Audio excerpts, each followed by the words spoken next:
Hello, horror lovers. Welcome to our channel. Please subscribe, as it is our biggest motivation. Let us know in the comments which city you're listening from. If you like this video, don't forget to hit the like button. Now, let's get into the stories.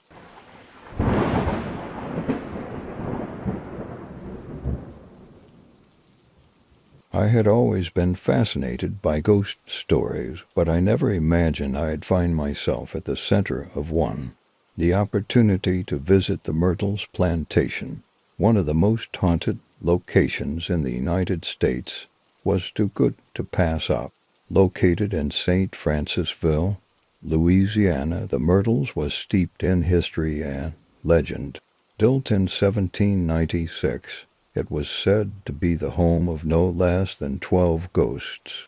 Visitors had reported seeing everything from ghostly apparitions to moving furniture, and I couldn't resist the chance to experience it for myself. A group of friends and I booked a weekend stay at the plantation, eager to see if the stories were true.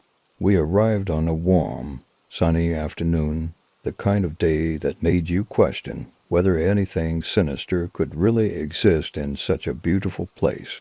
The plantation house was stunning, with its grand white columns, wide porch, and lush gardens, but there was an air of mystery about the place, something that made the hair on the back of my neck stand on end even in the bright daylight. We were greeted by the staff, who gave us a brief tour of the house. They told us the legends, including the most famous story of all, the ghost of Chloe, a slave who had been forced into a relationship with the plantation owner. According to the legend, Chloe had been caught eavesdropping and, as punishment, had her ear cut off. Seeking revenge, she poisoned a birthday cake, killing the owner's wife and 2 of their children. Chloe was hanged for her crime, and her spirit was said to haunt the plantation to this day. The tour ended, and we were left to explore the house on our own. We had rented a few of the guest rooms for the weekend, but we were most excited about spending the night in the main house, where the bulk of the paranormal activity was said to occur. The staff warned us to be respectful of the spirits, but they didn't try to dissuade us from investigating. In fact, they seemed to encourage it, as if they knew something we didn't. That first night, we stayed up late, wandering the halls and trying to provoke the spirits into revealing themselves. We brought along a few ghost hunting gadgets, an EMF detector, a digital recorder, and a thermal camera. At first, everything was quiet. We wandered through the sitting rooms and up the grand staircase to the second floor, poking around the bedrooms and peeking into the corners. The house creaked and groaned with age, but nothing out of the ordinary happened. Then, just as we were about to call it a night, the air in the room changed. It grew heavy, almost suffocating, and I felt a cold chill run down my spine. The EMF detector began to spike, the needle jumping back and forth wildly. I glanced at my friends, who were all staring at the device with wide eyes. We didn't say anything, but I could tell we were all thinking the same thing. Something was here. I pulled out the thermal camera and began scanning the room. At first, there was nothing, just the usual blobs of blue and green that indicated the cooler spots of the room. But then I saw it, a figure standing in the corner near the window. It was faint, but there was no mistaking it a human-shaped figure, outlined in red and orange. Standing perfectly still, I pointed it out to my friends, who rushed over to look. We stared at the screen in disbelief, watching as the figure slowly began to move. It didn't walk, it glided, drifting across the room toward us. I could feel the temperature drop even further, the cold air biting at my skin. My heart raced, my breath coming in short, shallow gasps.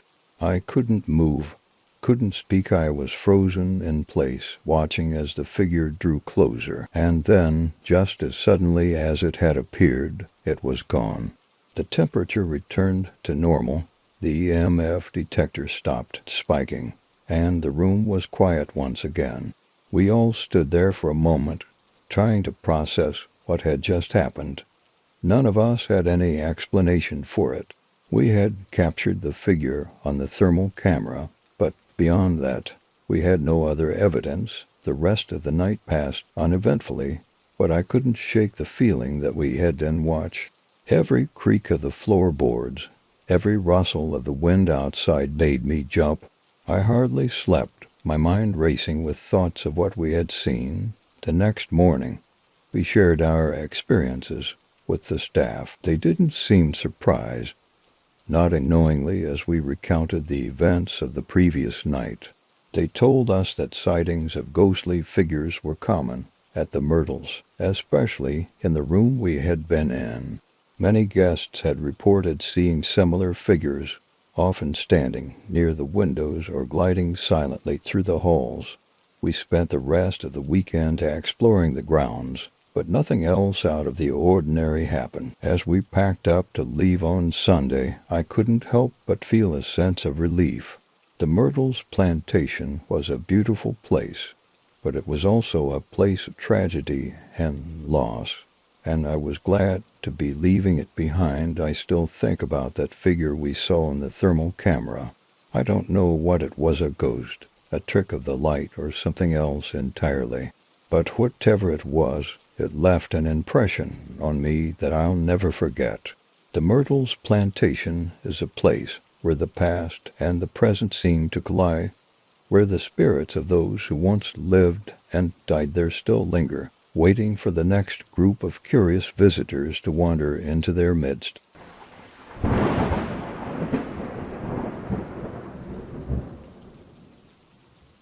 The rain was relentless, hammering down on the roof like a drumbeat that refused to end.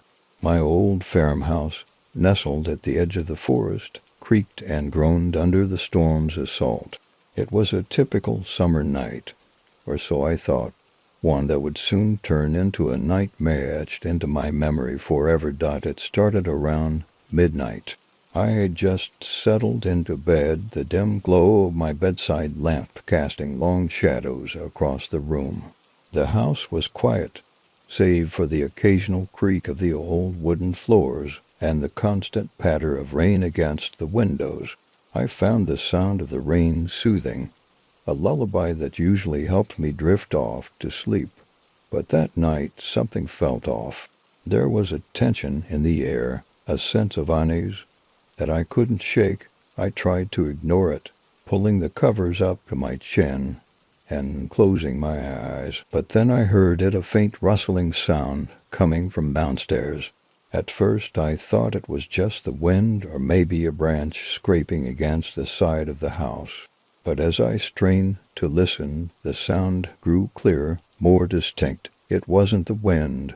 It was the sound of movement, like someone was in the house. I sat up in bed, my heart beginning to race. The sound continued, a soft shuffling that moved from the living room to the kitchen.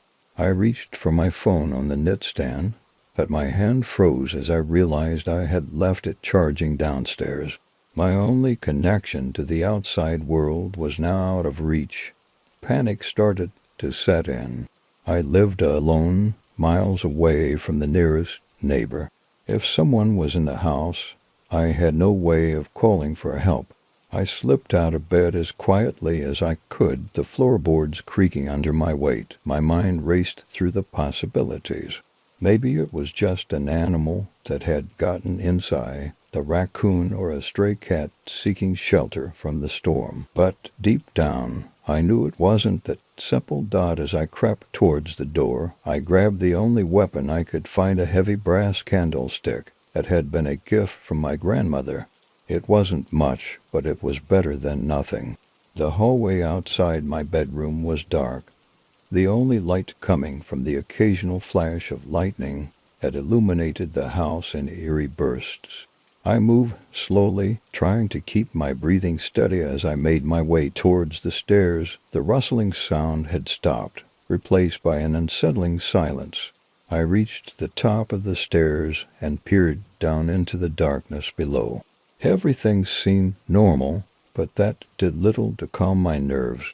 I took a deep breath and began to descend the stairs, each step feeling like it echoed through the entire house. When I reached the bottom, I paused, listening intently. The house was still, save for the sound of the rain pounding against the windows. I tightened my grip on the candlestick and stepped into the living room. It was empty, just as I had left it before going to bed. The curtains were drawn, and the only light came from the small lamp I had left on near the bookshelf. The kitchen was next, and I approached it cautiously, my heart hammering in my chest. I turned the corner into the kitchen and froze. The back door, which I knew I had locked before going to bed, was wide open. The cold night air blew in, carrying with it the smell of rain and wet earth. My mind raced as I tried to comprehend what I was seeing. Someone had been inside the house, someone who had left the door open. As they left, I stood there for what felt like an eternity, staring at the open door, unsure of what to do next. My first instinct was to run, to get out of the house and find help. But where would I go? The nearest neighbor was a good 20-minute drive away, and I had no way of contacting them without my phone. Just as I was about to make a decision, I heard a soft, almost imperceptible creak behind me.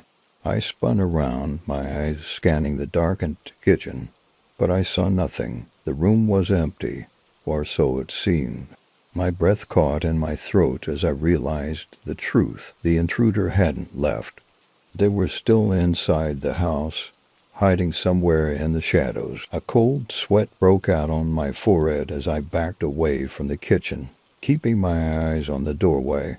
I needed to get to my phone to call the police, but that meant going back upstairs where I had heard the noise.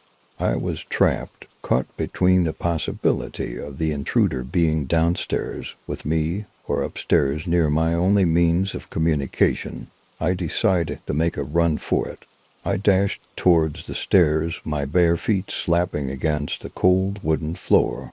As I reached the bottom step, I heard it again, a loud creak from above, followed by the unmistakable sound of footsteps. They were coming down the stairs. I turned and ran towards the front door, my heart pounding so hard I thought it might burst. But just as I reached the door, I heard a voice behind me, low and menacing. Going somewhere, I froze, my hand hovering over the doorknob. The voice sent a chill down my spine, and I slowly turned around.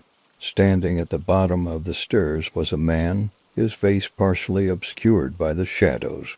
He was tall, with broad shoulders and a muscular build. His clothes were wet from the rain, and his eyes glinted in the dim light. I didn't recognize him, but there was something familiar about his presence, something that triggered a deep, primal fear within me. He took a step forward, and I instinctively took a step back, pressing myself against the door. "Who are you?"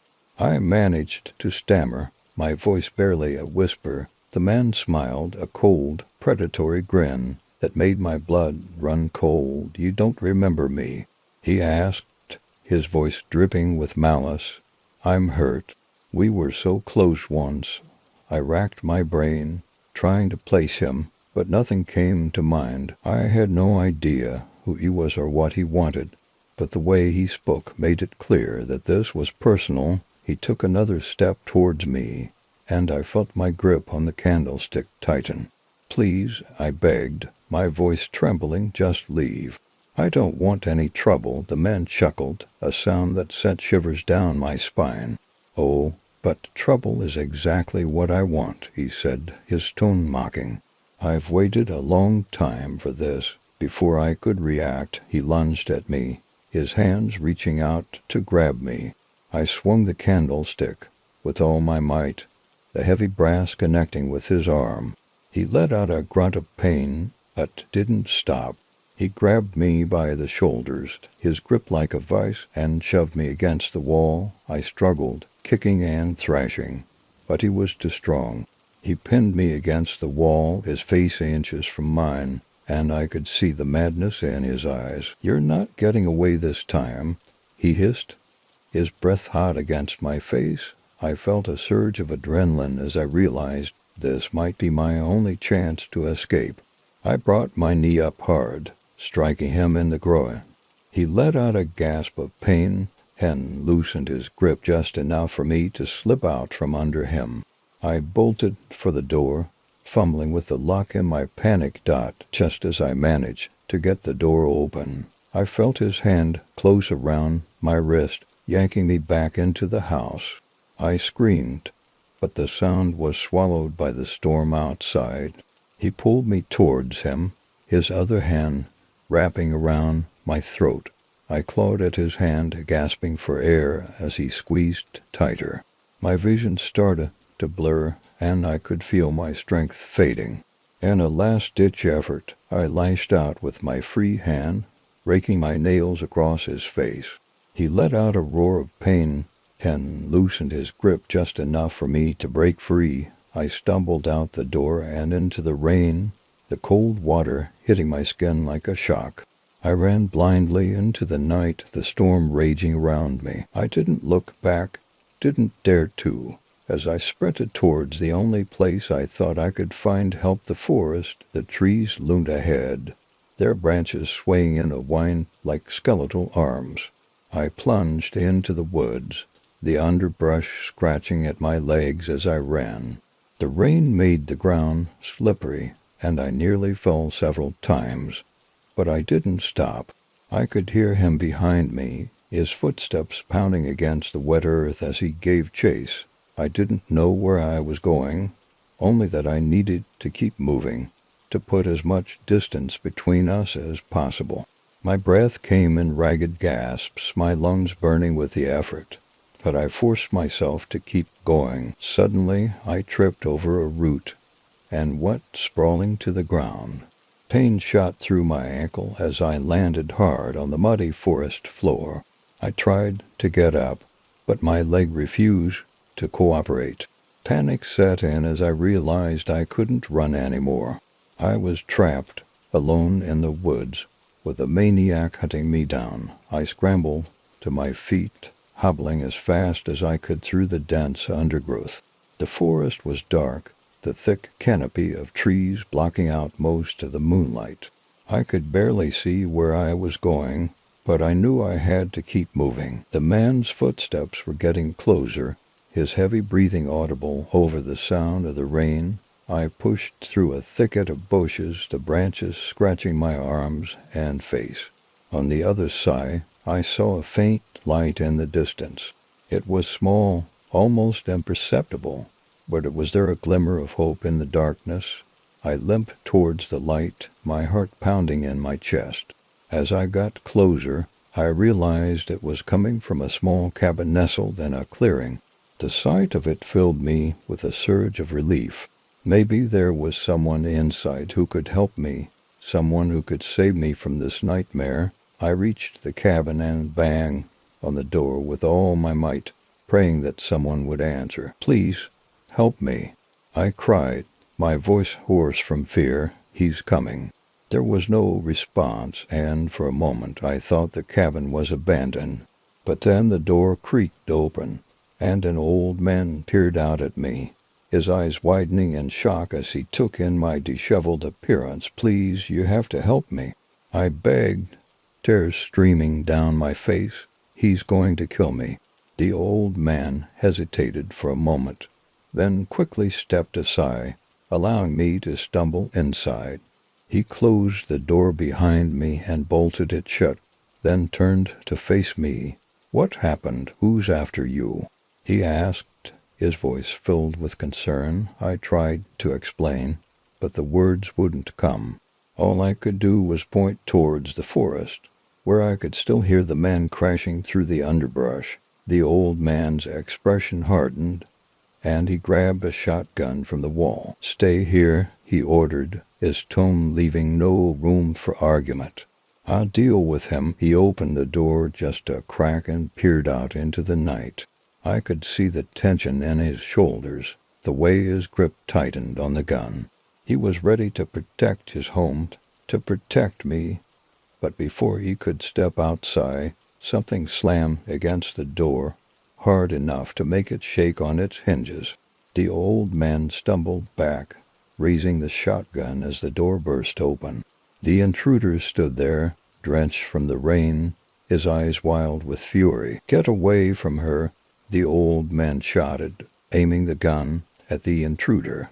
But before he could pull the trigger, the man lunged at him, knocking the gun out of his hands. The two of them struggled, the old man putting up a valiant fight, but he was no match for the intruder's strength.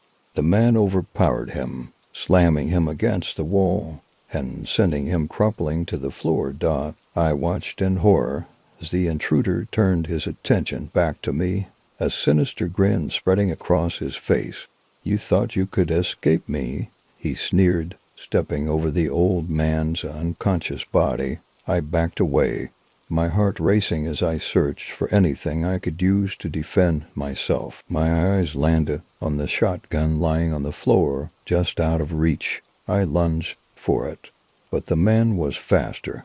He grabbed me by the hair and yanked me back, sending me crashing to the ground. "You're mine," he hissed, his grip tightening on my hair as he dragged me towards the door. I struggled, kicking and screaming, but he was too strong. I could feel the cold night air on my skin as he pulled me outside, the rain soaking through my clothes. Just as I thought it was all over, I heard a loud bang, followed by a searing pain in my side. The world tilted, and I felt myself falling to the ground, my vision going dark as the pain consumed me. The last thing I saw before I blacked out was the old man, standing in the doorway with the shotgun in his hands, a look of grim determination on his face. When I woke up, I was lying in a hospital bed, the beeping of machines and the smell of antiseptic filling the air. My side throbbed with pain, and I could feel the bandages wrapped around my torso. A nurse was standing by my bedside, her face softening with relief when she saw I was awake. "You're lucky to be alive," she said, her voice gentle. "The old man saved you. He shot the intruder and called for help. The police found you just in time." Tears filled my eyes as the memories of that night came flooding back. The terror, the pain, the feeling of helplessness, it was all still so vivid, so real. The nurse placed a hand on my shoulder, offering comfort. "You're safe now," she assured me. "The man who attacked you's dead. He can't hurt you anymore." But as I lay there, staring up at the ceiling, I couldn't shake the feeling that this wasn't over.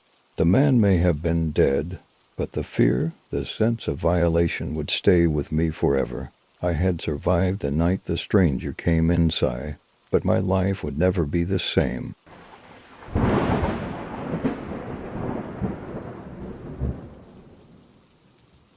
I had always been a light sleeper. The slightest noise would wake me up, so when I heard a faint knock in the middle of the night, I wasn't surprised. What did surprise me, though, was that the knock came from the window. Not the front door, but the window next to my bed. My eyes shot open, and I lay still, my heart pounding in my chest. I didn't live in a neighborhood where this kind of thing happened. My house was in a quiet, suburban area where the loudest sounds were usually birds chirping in the early morning or the occasional bark from a dog. The idea of someone knocking on my window in the dead of night was enough to send a shiver down my spine. For a moment, I wonder if I had imagined it. Maybe it was just a branch tapping against the glass, moved by the wind. But then I heard it again, 3 distinct knocks, louder this time. There was no mistaking it. Someone was out there. I turned my head slowly to face the window, the darkness making it difficult to see anything beyond the glass. My bedroom was on the first floor, so anyone standing outside would have had to crouch down or be unusually short to reach the window. The thought made my skin crawl. Taking a deep breath, I sat up in bed, straining to see who or what was outside.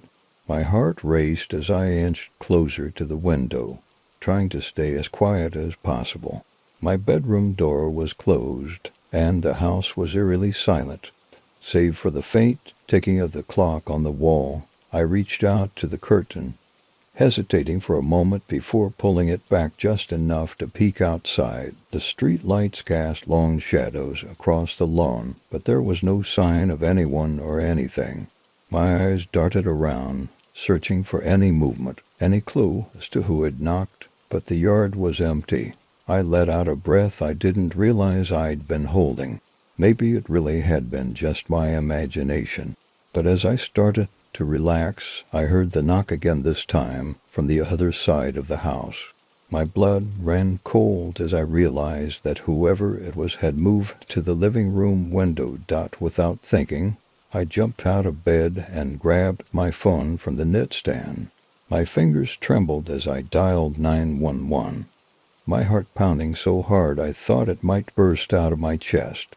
The line rang once, twice, and then a voice answered, 911. What's your emergency? I whispered into the phone, there's someone outside my house. They're knocking on the windows. The operator's voice was calm and professional. Are you in a safe location inside the house? Yes, I whispered, I'm in my bedroom.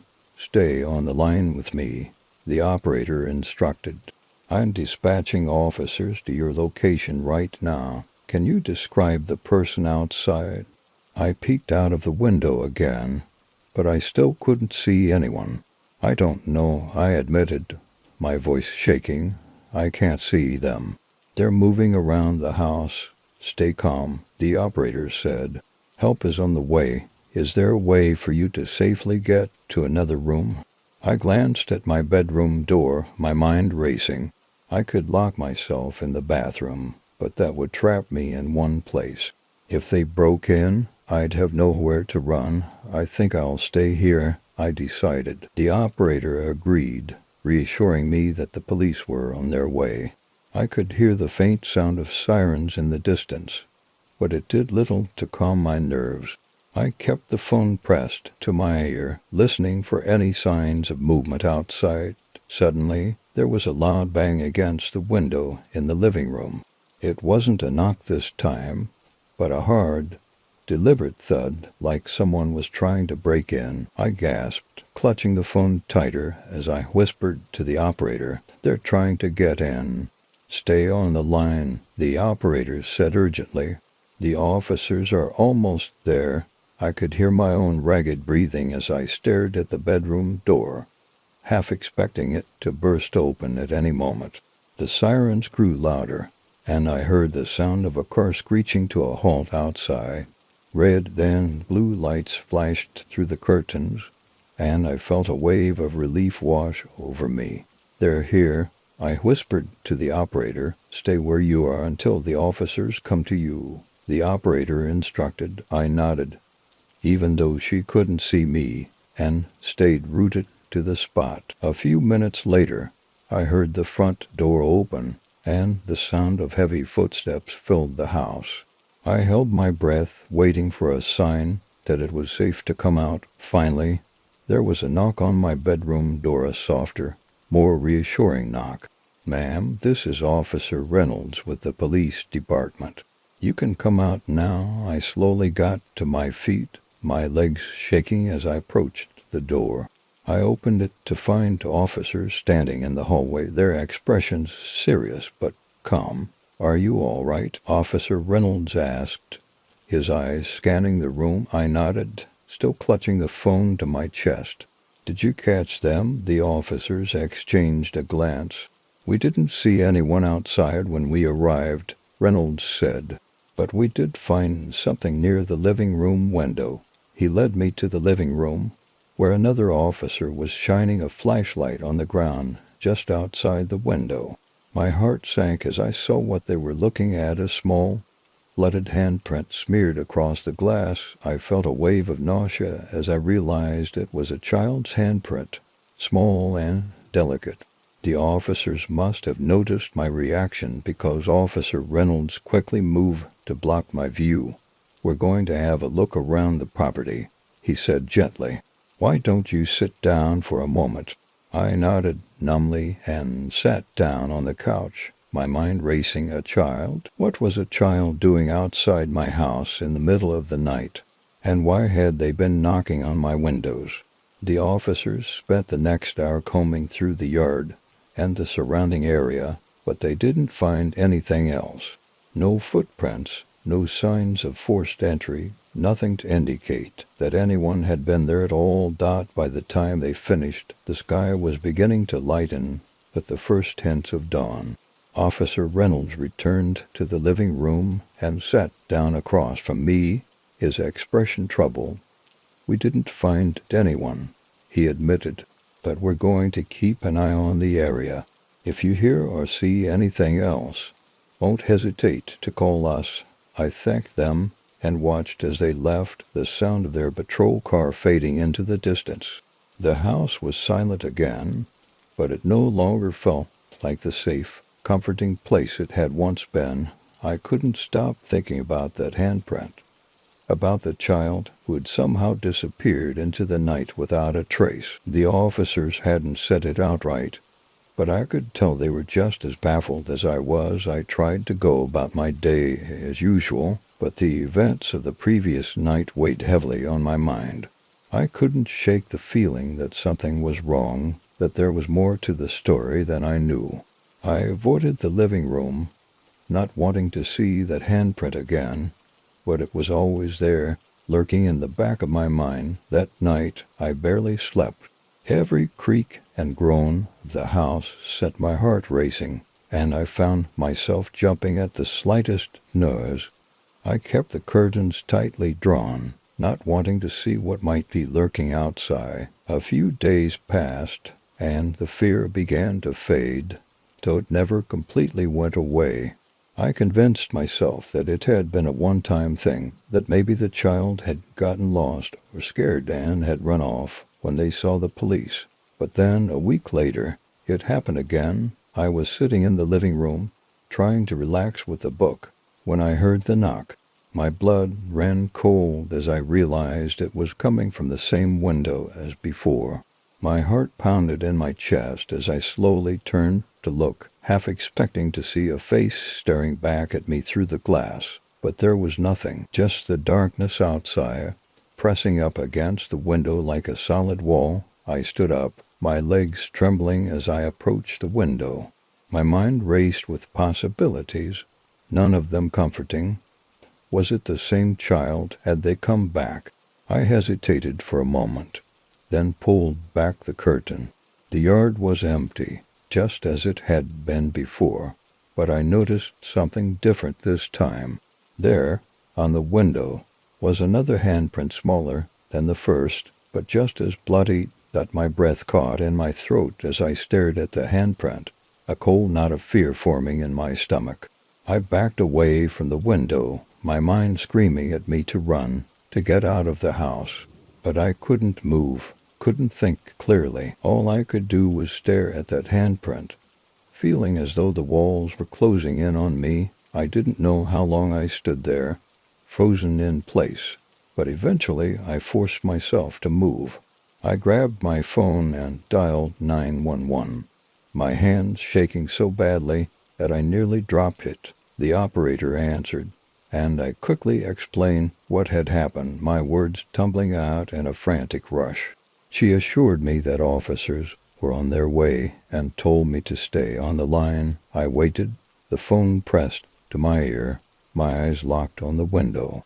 The handprint seemed to glow in the dim light, a silent reminder that something was very wrong. The officers arrived within minutes, their lights flashing as they pulled up to the house. I ran to the front door and threw it open, relief flooding through me as I saw them approach. But as they entered the house, I saw something that made my blood run cold. The handprint on the window was gone. I rushed to the window, my eyes darting around, trying to find any sign of it. But there was nothing. No trace of blood, no sign that anything had been there at all. The officers looked at me with concern, and I could see the doubt in their eyes. I tried to explain, to tell them that I hadn't imagined it, but I could tell they didn't believe me. They searched the property again, but just like before, they found nothing. No footprints, no evidence of anyone being there. I could see the frustration on their faces as they tried to make sense of what had happened. Finally, Officer Reynolds approached me, his expression sympathetic. "I believe you're scared," he said gently, "but we didn't find anything. If this happens again, call us immediately." I nodded numbly, feeling a mix of fear and disbelief. How could the handprint just disappear? Had I really imagined it? But the memory of that bloody mark was seared into my mind, and I knew I hadn't imagined it. The officers left, and I was alone in the house once more. The silence was suffocating, and I could feel the walls closing in around me. I knew I couldn't stay there any longer. Whatever was happening, it wasn't going to stop. I packed a bag that night and left, unable to spend another moment in that house. I moved in with a friend for a while, trying to put the events behind me. But no matter how far I went, the memory of that handprint, that knock at the window, followed me. I never went back to that house. I sold it a few months later, and the new owners never reported anything unusual. But I couldn't help but wonder if they, too, would eventually hear that knock in the dead of night. And if they did, would they open the window to see what was out there? Or would they do what I should have done from the beginning, turn away, lock the door, and never look back?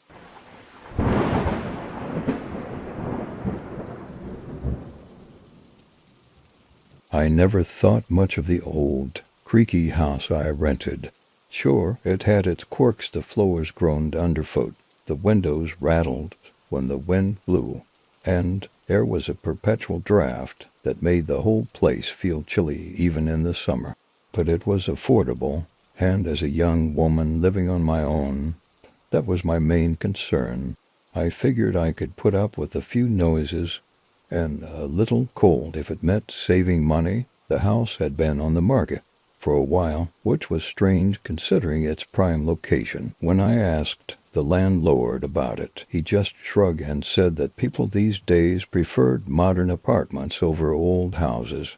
That made sense to me, so I didn't think twice about signing the lease.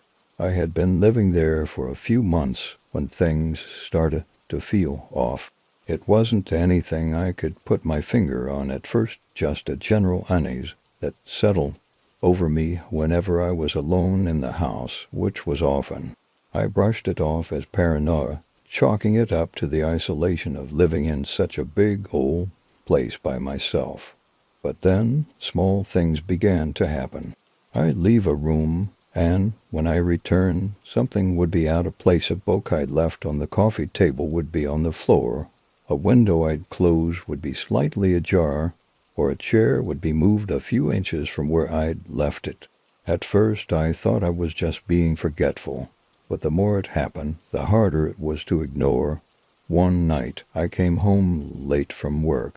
It had been a long day, and I was exhausted, ready to collapse into bed. The house was dark and quiet, the way I'd left it that morning. But as I walked into my bedroom, something felt wrong. The air was heavy, almost oppressive, and there was a faint, musty smell that I didn't recognize. I flipped on the light and froze. The closet door, which I always kept shut, was slightly open. I stared at it for a long moment, my heart pounding in my chest. I knew I hadn't left it like that.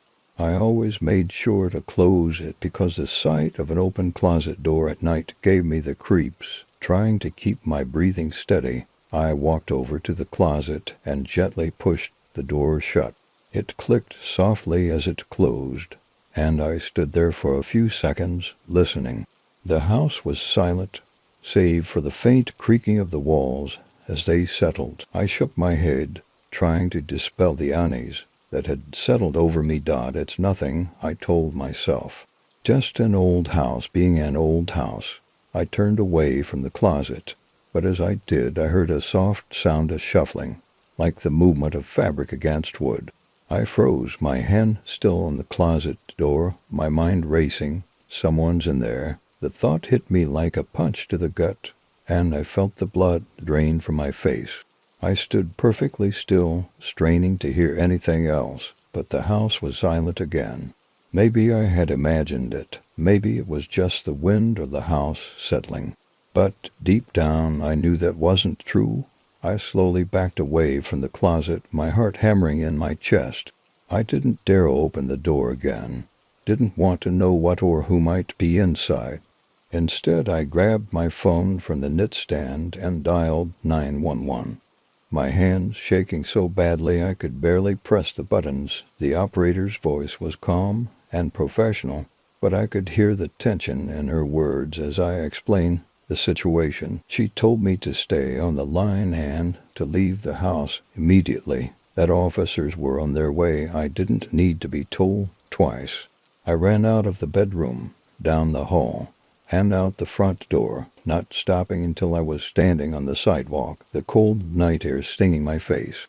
I kept glancing back at the house, half expecting to see someone watching me from one of the windows. It felt like hours before the police arrived, though it was probably only a few minutes. They searched the house from top to bottom, their flashlights sweeping over every corner, every shadow. I watched from the sidewalk, my stomach in knots, as they finally emerged from the house. "Ma'am, there's no one inside," one of the officers said, his expression sympathetic but firm. "We checked everywhere. The place is clear." I shook my head, unable to believe it. But the closet door, it was open, and I heard something. The officer nodded. Old houses like this can be creepy.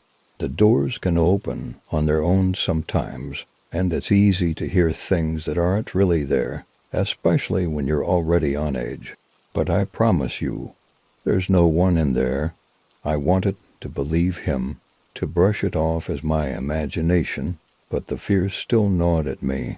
They offered to stay outside for a while just in case, but after a few minutes I told them it was okay. I didn't want to seem paranoid, and I figured they were right. It was probably nothing. But as I lay in bed that night, staring at the closed closet door, I couldn't shake the feeling that something was very wrong. I finally drifted off to sleep, but it was a restless, uneasy sleep, filled with nightmares of being watched, of something lurking just out of sight. The next day, I tried to go about my routine as usual, but I couldn't stop thinking about the night before. Every creak and groan of the house made me jump, and I found myself constantly checking the closet, making sure it was still closed.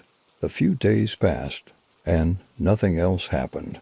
I started to relax, convincing myself that it had all been in my head, that the stress of living alone in such a big house had gotten to me. But just as I was beginning to feel normal again, it happened. I was in the living room, reading a book, when I heard the sound of soft, rhythmic tapping, like fingers drumming on wood. It was coming from the direction of my bedroom. I set the book down slowly, my heart pounding in my chest. The tapping continued, steady and insistent, and I knew exactly where it was coming from, the closet. I stood up, every muscle in my body tensed. I didn't want to go to the bedroom, didn't want to see what was making that noise, but I couldn't just sit there, listening to it. I had to do something. Grabbing a heavy flashlight from the coffee table, I crept down the hallway, my breath coming in shallow, rapid bursts. The tapping grew louder as I approached the bedroom, and I had to force myself to keep moving. When I reached the bedroom door, I hesitated for a moment, then slowly pushed it open. The tapping stopped immediately, leaving the room in a tense, suffocating silence. The closet door was open again, just a crack. I gripped the flashlight tighter, my knuckles turning white. I didn't call the police this time. Something told me they wouldn't find anything, just like before. No, this was something I had to face on my own. Taking a deep breath, I reached out and yanked the closet door open. The closet was empty. I stood there, staring into the dark, cramped space, trying to understand what was happening. I knew I had heard the tapping. I knew I hadn't left the door open. But there was nothing, no sign of anyone, no indication that anyone had ever been there. I backed away from the closet, my mind racing. Maybe the house was playing tricks on me. Maybe I was losing my mind. But as I turned to leave the room, I caught a glimpse of something out of the corner of my eye, a figure small, pale, and gaunt, standing in the corner of the closet, just behind the hanging clothes. I spun around, the flashlight beam cutting through the shadows, but the closet was empty. My heart hammered in my chest as I backed out of the room, my hands shaking so badly I nearly dropped the flashlight. I didn't sleep at all that night. I stayed on the couch. Every light in the house turned on, the front door locked and bolted. I knew I couldn't stay there any longer, but I didn't know where else to go. The next morning, I called my landlord and told him I was moving out. I didn't give a reason, didn't tell him about the closet or the figure I had seen. I just said I needed to leave, and he didn't press me for details. I packed up my things that same day, leaving behind anything I didn't absolutely need. I didn't care about the security deposit or the hassle of moving. I just needed to get out of that house. As I was loading the last of my boxes into the car, I saw the landlord pull up in his truck. He got out and walked over to me, his expression concerned. "You're really leaving, huh?" he asked. I nodded, not trusting myself to speak. "I just wanted to get out of there as quickly as possible," he sighed, rubbing the back of his neck. "I figured this might happen. You're not the first tenant to leave early, you know." I looked at him, startled. "What do you mean?" He glanced at the house, then back at me, his expression uneasy. "This place, it's got a history. A few years ago, there was an incident. A woman who lived here, she was found dead in the closet. They ruled it a suicide," but he trailed off. Shaking his head, I felt a cold shiver run down my spine. "But what?" He hesitated, then sighed again. "But people say she wasn't alone when she died, that someone or something was in there with her. I don't know if it's true, but, well, after you've been in this business long enough, you start to believe in things you can't explain." I didn't say anything. I just got into my car and drove away. Not looking back, I found a new apartment in a modern building, far away from that old house. I didn't tell anyone about what happened, didn't try to make sense of it. I just wanted to forget that sometimes, late at night, I'll wake up to the sound of tapping, faint and distant, as if coming from the back of my mind. And every time I can't help but think of that closet, of the figure I saw standing there, watching me. I've moved on, but the memories haven't. They're with me, like a shadow I can't shake. And no matter how hard I try, I know I'll never forget the time I spent in that house with a stranger in the closet.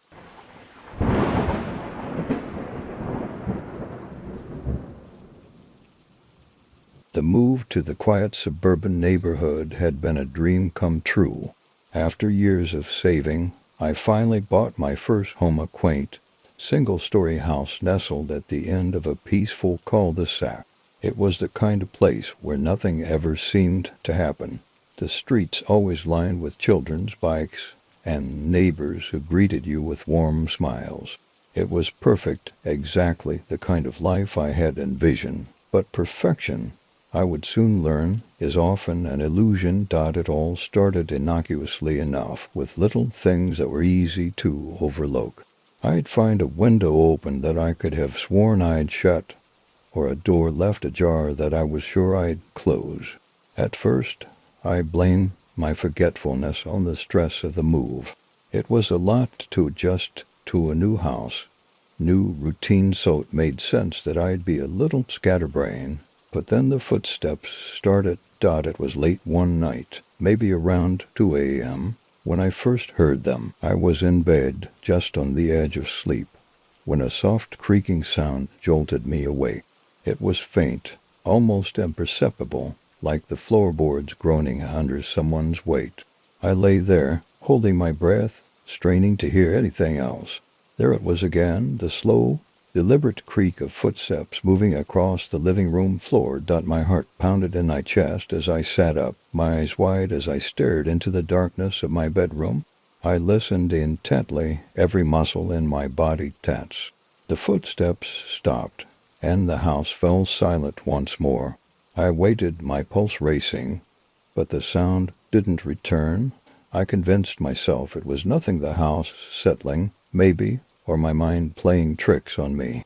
I'd always been a light sleeper, easily startled by the smallest noise, so I brushed it off and eventually fell back asleep. But the next night, it happened again. This time the footsteps were louder, more distinct. They moved from the living room to the hallway, closer to my bedroom door. My heart was in my throat as I sat up in bed, the darkness pressing in around me. I listened, barely daring to breathe, but once again the sound stopped as abruptly as it had started. I was terrified, but I couldn't bring myself to check the house. Instead, I stayed in bed, clutching the covers, waiting for morning to come. The following day, I searched the house from top to bottom, looking for any sign of an intruder. Every window was locked, every door securely shut. There were no signs of forced entry, no footprints, no clues. I even checked the attic and the basement, but they were empty. Nothing was out of place. I started to wonder if I was going crazy. Was I imagining things, hearing noises that weren't really there? I didn't know what to think. I didn't want to tell anyone.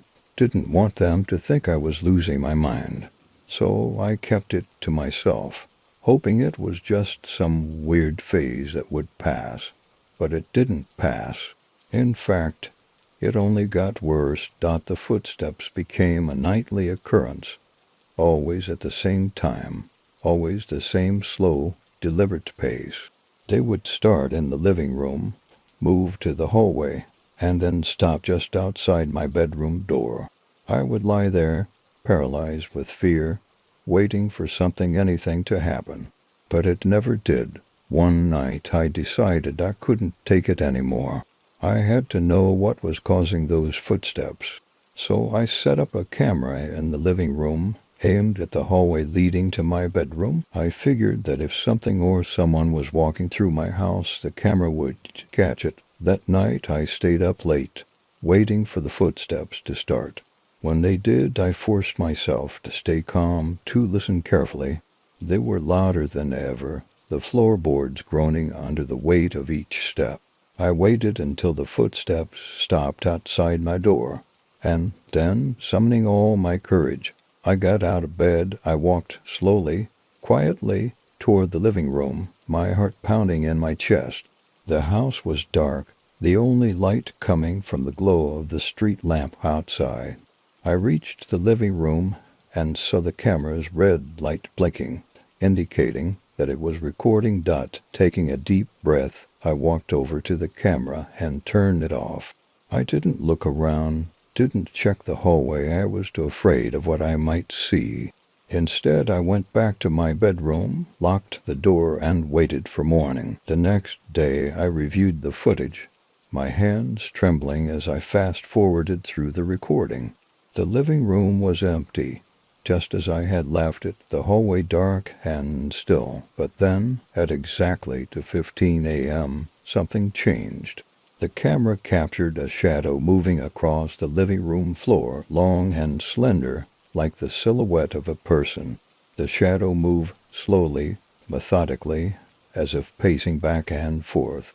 I couldn't see any details, just the outline of a figure, barely distinguishable in the darkness.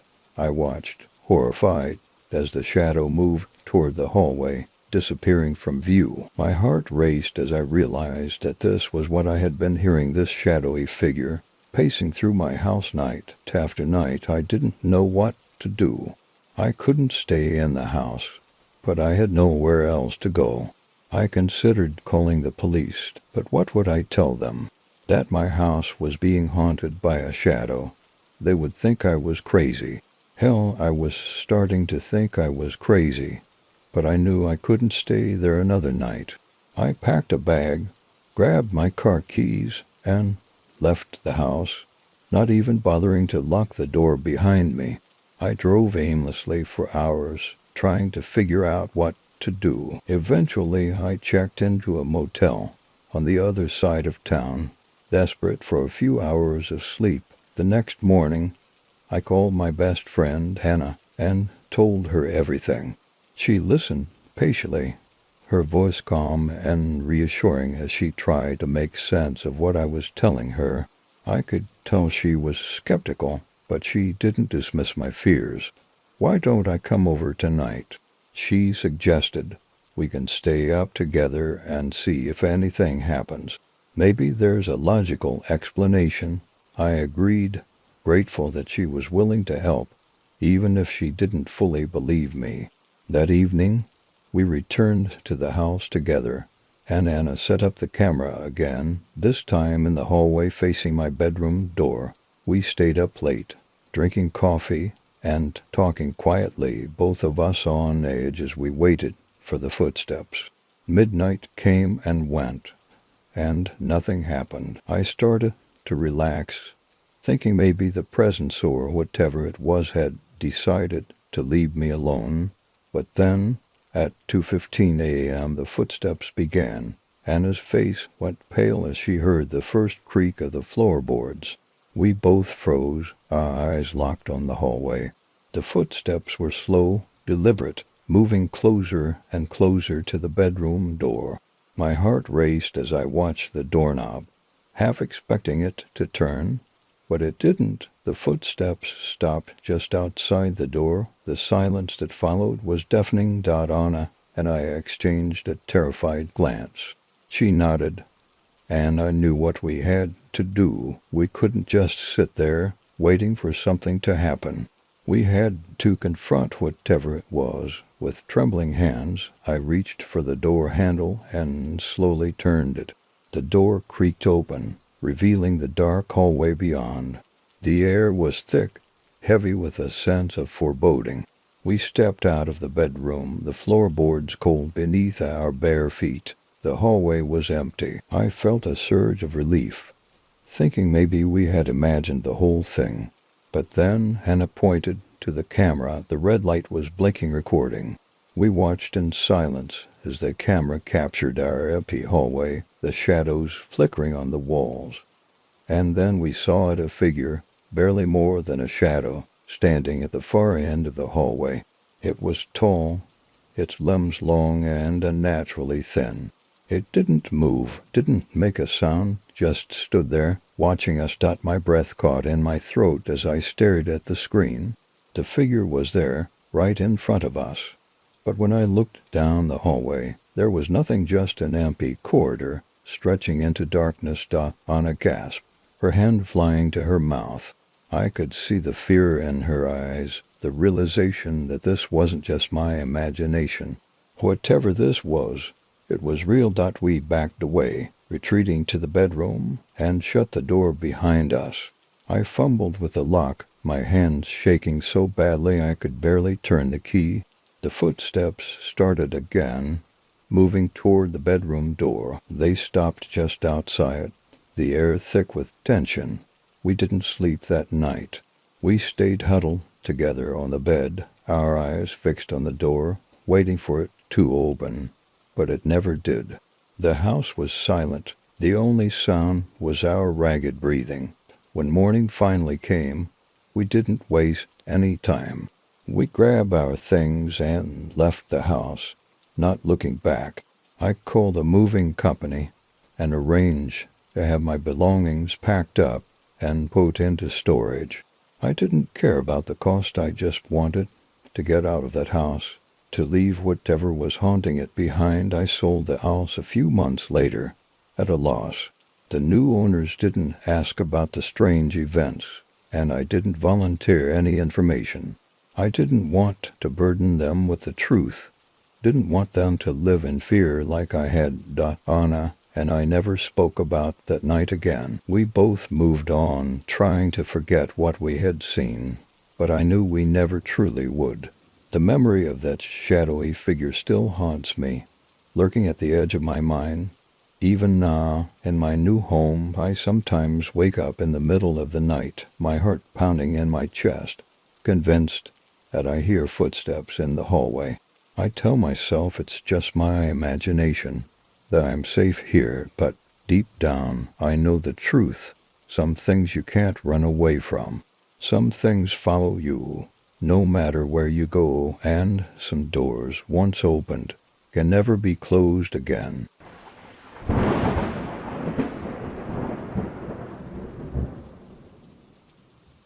I had just finished the last of the moving boxes and was looking forward to my first night in the new house.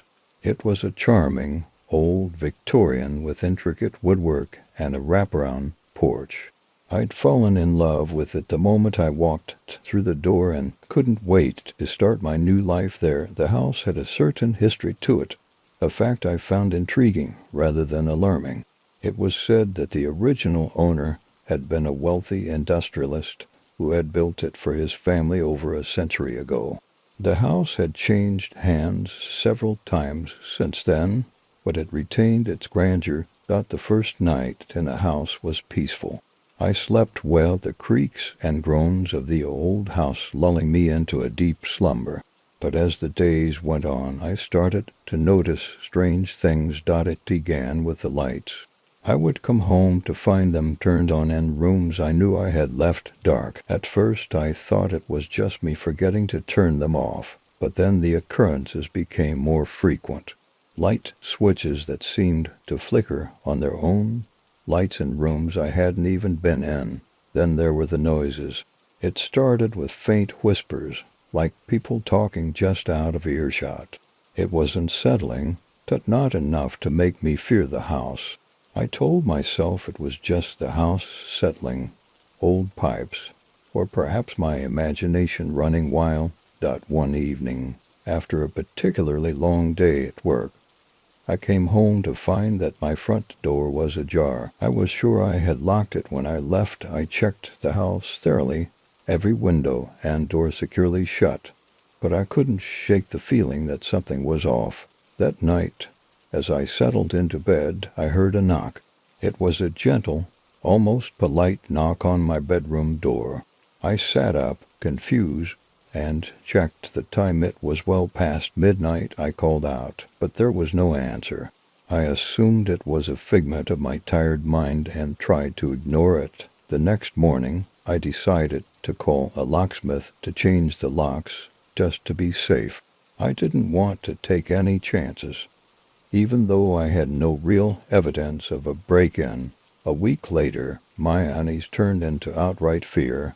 I woke up in the middle of the night to the sound of footsteps, slow, deliberate footsteps moving down the hallway outside my bedroom. My heart raced as I listened, the footsteps getting closer and closer. They stopped just outside my door, and then there was silence. Gathering my courage, I opened the door slowly, peeking into the dark hallway. The house was quiet. Still, I checked the hallway, the living room, even the attic. But everything was empty.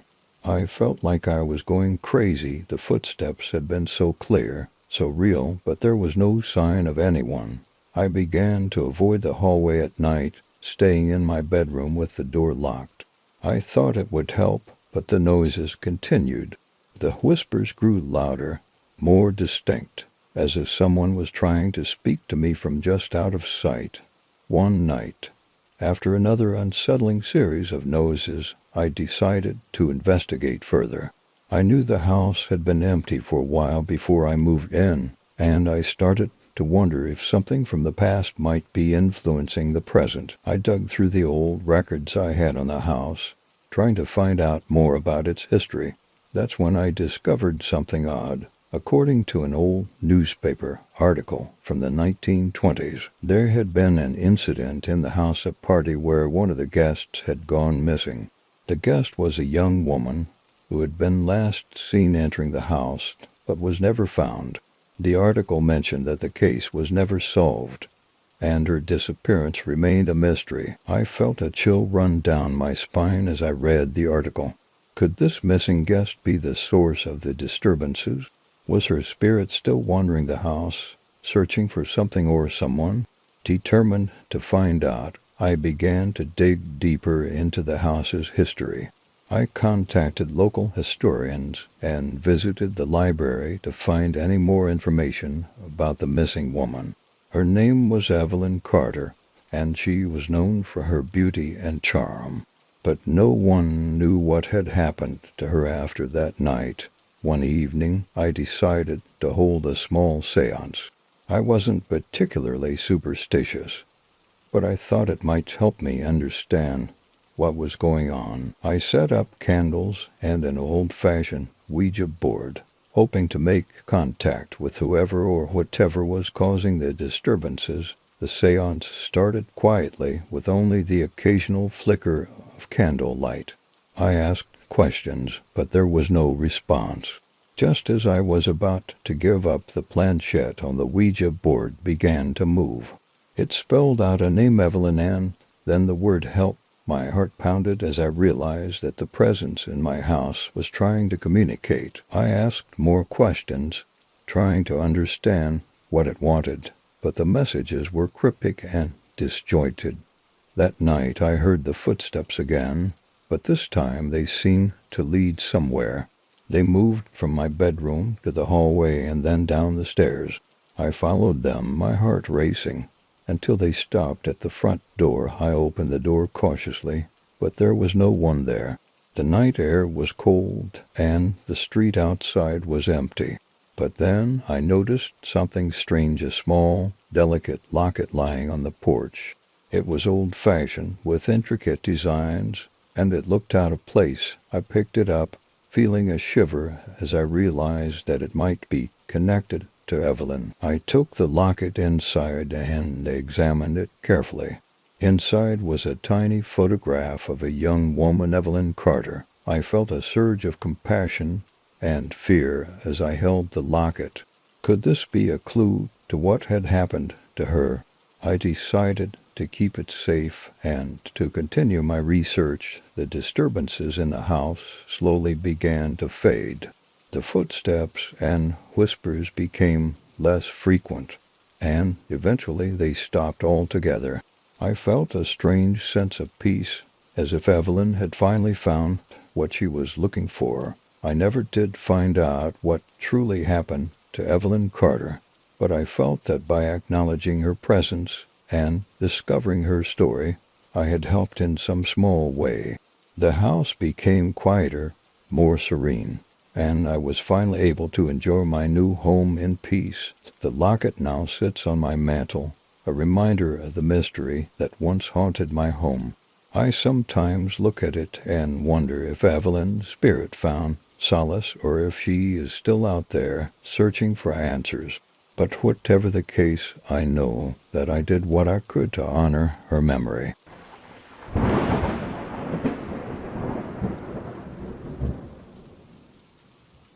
It was supposed to be a fresh start.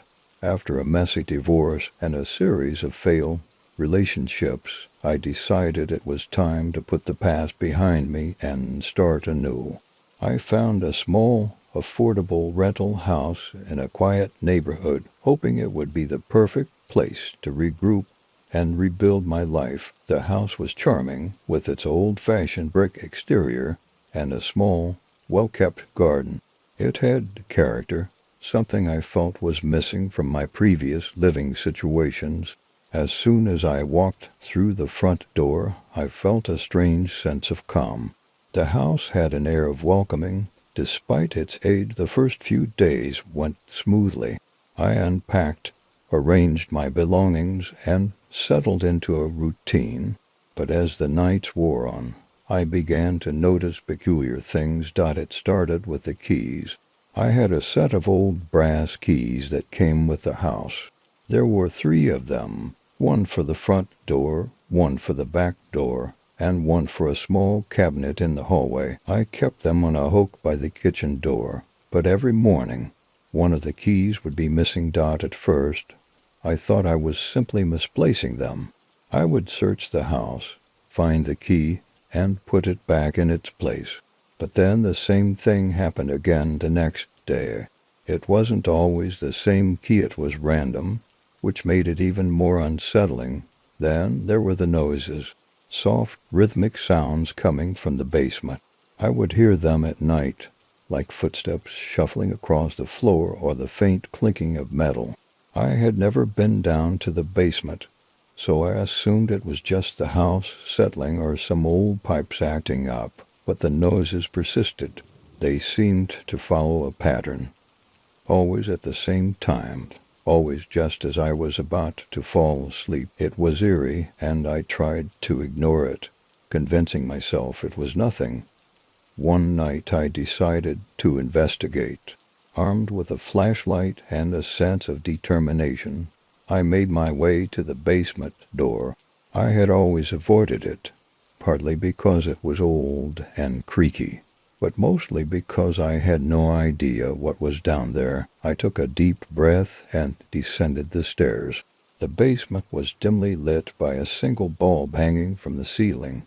Dust motes danced in the air, and the smell of mildew filled my nostrils. I scanned the room, looking for anything that might explain the noises. There was nothing out of the ordinary, just old furniture covered in sheets and a few dusty boxes. I checked the corners, peered behind the furniture, and even looked inside the boxes, but I found nothing unusual. As I turned to leave, I noticed something odd, a small, ornate chest tucked away in the far corner of the basement. It was old, with intricate carvings and a rusty lock. The chest seemed out of place, like it didn't belong with the rest of the junk. Curiosity got the better of me, and I decided to investigate. I tried to open the chest, but the lock was rusted shut. I spent a few minutes trying to pry it open, but had no lock. Frustrated, I decided to leave it alone and headed back upstairs. The next morning, as I was making breakfast, I noticed something strange. One of the keys was missing again. It was the key to the cabinet, which I had never even opened. I decided to check the cabinet, hoping to find the key or some clue to its whereabouts. I unlocked the cabinet and opened the door. Inside, I found an assortment of old papers and photographs. Among them was a faded photograph of a man standing in front of the house. He was dressed in old-fashioned clothing, and there was a look of sternness on his face. The back of the photograph was labeled John, the keeper of the keys. I was intrigued, but also a bit unsettled. Who was this John, and why did he have such an ominous title? That night the noises in the basement were louder than ever. It sounded like someone was moving around, shuffling things. I couldn't ignore it any longer. I decided to try again to open the chest. With renewed determination, I took a small hammer and began tapping on the lock. After a few minutes of work, the lock broke free, and I opened the chest. Inside, I found a collection of old keys, more than I could count, all rusty and worn. There were also various items, a dusty old ledger, several antique coins, and a small, faded journal. I carefully picked up the journal and began to read. It was filled with entries written in a meticulous and detailing the daily life of someone named John, who claimed to be the guardian of the house's keys. The journal mentioned that he had been entrusted with keeping the house secure, and he had a particular set of keys that were to be used for different purposes. One entry caught my eye. The keys are not merely for opening doors. They are for protecting secrets. Beware of those who seek to disturb the balance. I was baffled. What secrets? What balance? The journal offered no further explanation. As I read on, I discovered that John had died under mysterious circumstances, and his death had been marked by strange occurrences, key disappearances, and noises from the basement. The more I read, the more I felt a connection between John's story and the events happening in my own life. It was as if his presence was lingering in the house, trying to communicate or perhaps protect something. The noises continued, but I began to feel a strange sense of understanding. I realized that the disturbances might be John's way of warning me or guiding me. I decided to respect the house's history and its mysterious guardian. I took the old keys and the journal and placed them back in the chest, locking it securely. I made a pact with myself to honor the house's past and to keep the secrets it held. I started to embrace the quirks of the house rather than fear them. Over time, the disturbances faded. The keys no longer went missing, and the noises from the basement stopped. The house felt peaceful again, and I began to enjoy my new home. Every now and then, I'd glance at the chest in the basement, remembering the guardian who once watched over the keys. I never fully understood the secrets of the house, but I felt a connection to its history and to John, the keeper of the keys. In a strange way, I came to appreciate the house's quirks and mysteries. It was a reminder of the past and the importance of respecting the unknown. And though I never saw or heard from John again, I knew that his presence was always there, watching over the house and its new occupant.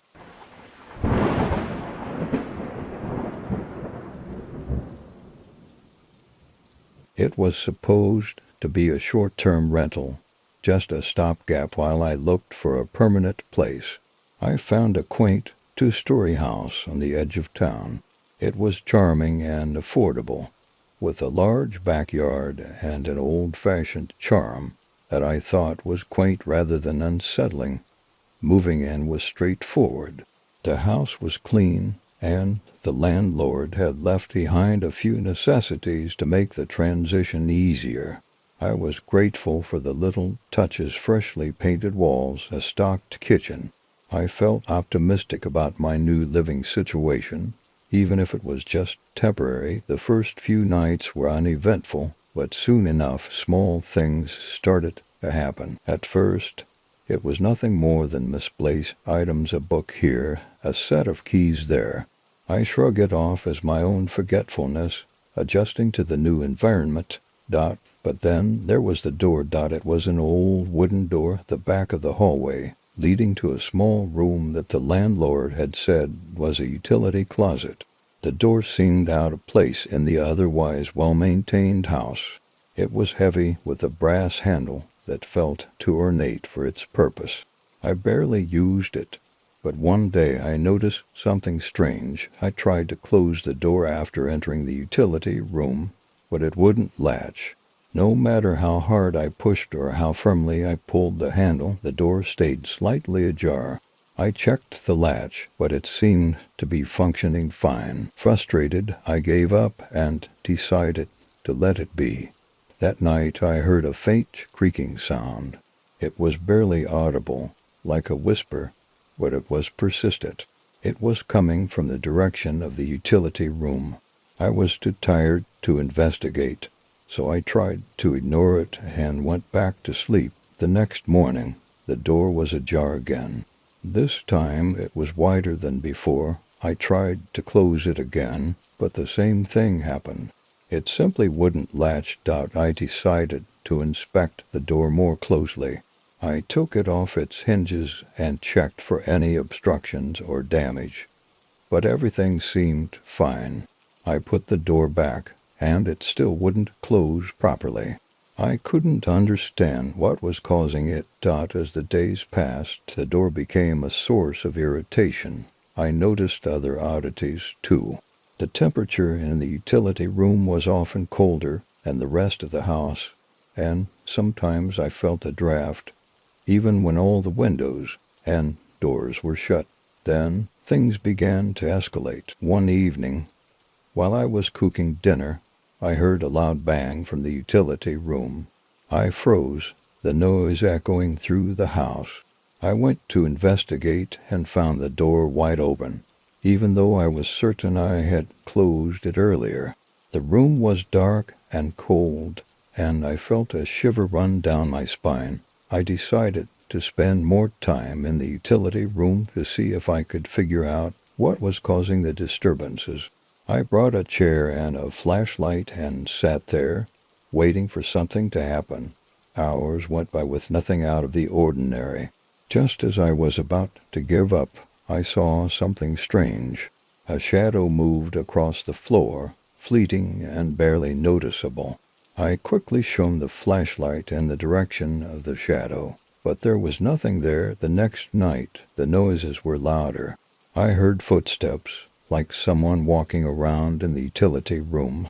I went in to check, but there was no one there. The room was empty, and the door was still ajar. I felt uneasy, but couldn't figure out what was happening. Desperate for answers, I decided to contact the landlord. I explained the situation, and he seemed oddly reluctant to discuss it. He mentioned that the house had been in his family for generations, and that it had a history. He was vague and avoided giving details, which only made me more curious. I decided to dig into the history of the house myself. I visited the local library and searched through old records. I discovered that the house had once belonged to a man named Samuel Everett, a reclusive inventor who lived there in the early 1900s. According to the records, Samuel had been obsessed with his work, spending long hours in his workshop and area that corresponded to the utility room. His work was secretive, and he was known to have strange habits, including locking away his inventions and rarely allowing anyone into his workspace. The more I read, the more I wondered if Samuel's presence was still lingering in the house. Could his work, his obsession, be affecting the utility room even after all these years? One night, driven by a mixture of fear and curiosity, I decided to confront whatever was causing the disturbances. I went to the utility room, armed with my flashlight and a sense of resolve. I stood by the door, determined to keep it closed out. As I watched, I felt a cold breeze sweep through the room. The door creaked, and I saw the shadow again, moving across the floor. It was like a presence was trying to push the door open, as if someone or something was trying to get out. I stood my ground, feeling the temperature drop even further. The shadow seemed to move closer, and I felt a chill that made my breath visible. I could hear a faint whisper, like someone murmuring in the dark, but I couldn't make out the words. In a moment of clarity, I realized that the door wasn't just a door. It was a barrier. Whatever was causing the disturbances was trying to break through. I knew I had to take action to put an end to it. I reached out and pushed the door shut with all my strength. It felt like a struggle, as if something was resisting me from the other side. With a final forceful shove, I managed to close the door and lock it. I could still feel the cold and hear the whispers, but they seemed to recede. The next morning, the door remained closed. The disturbances had ceased, and the room felt warmer. I felt a sense of relief, though I couldn't shake the feeling that something had been held back. I decided to leave the utility room alone from then on. I avoided it as much as possible and focused on making the rest of the house comfortable. The door remained securely shut, and the strange occurrences stopped. I never learned the full story of Samuel Everett or what his inventions might have been. The utility room remained a mystery, a part of the house's history that I chose not to disturb, and though I lived in the house for several more months, I never encountered the disturbances again.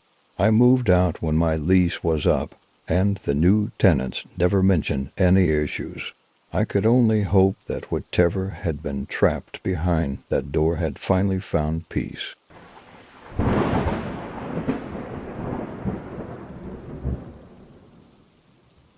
It was a quaint little house on the outskirts of town, just what I needed for a fresh start. The landlord was an elderly man named Mr. Thompson, who was friendly and eager to show me around. The house was charming to stories, with a cozy fireplace and a garden that seemed to promise tranquility. When I first moved in, everything felt perfect. The house was well maintained, and the landlord had even left a basket of welcome goodies on the kitchen counter. I was grateful for the warm welcome and settled into my new home with enthusiasm. The first few weeks went by without incident. I enjoyed the quiet neighborhood and the peace that came with it. But then things started to take a strange turn. It began with the mail. Every week I would receive letters addressed to a name I didn't recognize, Margaret Collins. They were always from different senders and seemed to be related to various personal matters. Bills, invitations, and occasional postcards. I was puzzled, but assumed it was just a mix-up or a mistake on the part of the postal service. I tried to contact the previous tenant, Margaret Collins, but found no forwarding address or contact information. Mr. Thompson seemed evasive when I asked about her, telling me that she had moved out before I arrived, but not providing any more details. One evening, as I was sorting through the letters, I found an envelope that was different from the others. It was sealed with wax and had a strange insignia and old-fashioned crest. The envelope was addressed to the current resident. Curiosity got the better of me, and I opened it.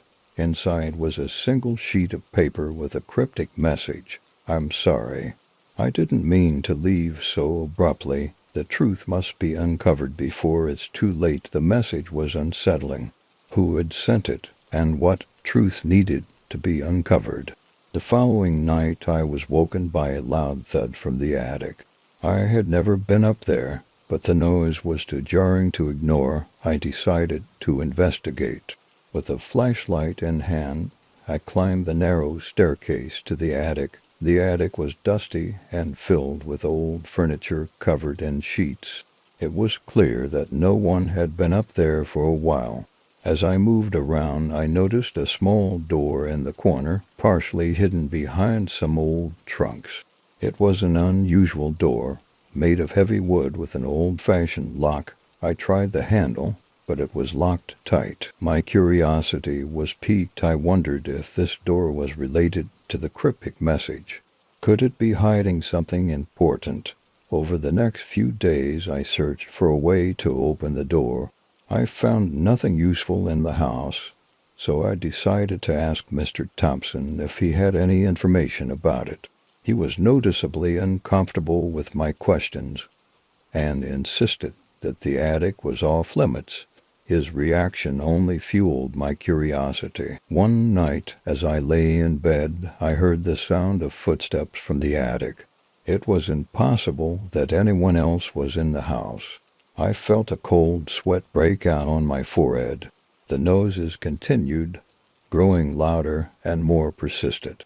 I knew I had to investigate. Despite my fear, I climbed up to the attic again, my flashlight trembling in my hand. The footsteps had stopped, but the air was colder than before. I approached the small door and tried the handle once more. This time, it moved slightly, as if someone or something was trying to push it open from the other side. I mustered all my courage and gave the door a firm push. It creaked open, revealing a small, dimly lit room. Inside, I found a few old boxes and a small desk with a drawer. The room was filled with an odd assortment of items, old letters, photographs, and various trinkets. I rummaged through the items, trying to make sense of them. One photograph caught my eye, a black and white image of a woman standing in front of the house. She looked familiar, and I realized it was Margaret Collins. Next to the photograph was a diary, its cover worn and faded. I opened the diary and began to read. Margaret had documented her time in the house, describing strange occurrences and unsettling experiences. The entries detailed her growing anxiety and fear, mentioning that she had been receiving threatening letters and seeing shadowy figures in the house. The final entries were disjointed and hurried with a sense of urgency that made my heart race. The last entry was a plea for help. I've discovered something terrible. The truth is hidden in the house, and I must leave before it's too late. If you find this, please uncover what I couldn't. I felt a chill as I realized that Margaret had been trying to warn anyone about something sinister. I needed to find out more. I returned to the house and continued to investigate, looking for any additional clues that might explain what Margaret had uncovered. I contacted local historians and dug through old records. I learned that the house had a history of mysterious disappearances and unexplained events. The previous owners had all left under strange circumstances, and some had even vanished without a trace. The more I learned, the more I realized that the house itself seemed to be the source of the disturbances. It had a dark history that was deeply connected to the people who lived there. The attic, with its hidden room, seemed to be a focal point of these events. I decided to confront Mr. Thompson again. This time he was more forthcoming. He revealed that the house had been in his family for generations, and that there were rumors of it being cursed. Margaret Collins had indeed left abruptly, and he had been instructed to keep the attic and its contents a secret. He explained that the house had been a place of intrigue and fear for many years. There had been attempts to uncover the truth, but they were always met with resistance. The house seemed to protect its secrets, and anyone who tried to investigate too deeply would face unexplained phenomena. I knew I had to leave the house. The eerie events and the dark history were too much for me to handle. I moved out, and the house was once again rented to someone new. As I packed up my belongings, I felt a sense of relief mixed with sadness. The house had been a place of unsettling experiences, but it also had a story that needed to be told. I hoped that the next tenant would be able to uncover the truth and find peace. The diary and the photographs were left behind, a reminder of the house's dark past. I hoped that someone would find them and understand the truth that Margaret Collins had tried to reveal. And though I never learned the full story, I knew that the house's secrets would remain hidden, waiting for the next person to uncover them.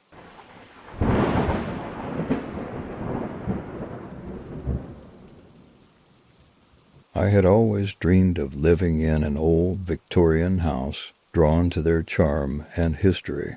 When I found a beautifully preserved one on the outskirts of town, I jumped at the chance. The house was a majestic 3-story structure with intricate woodwork, high ceilings, and an ornate fireplace.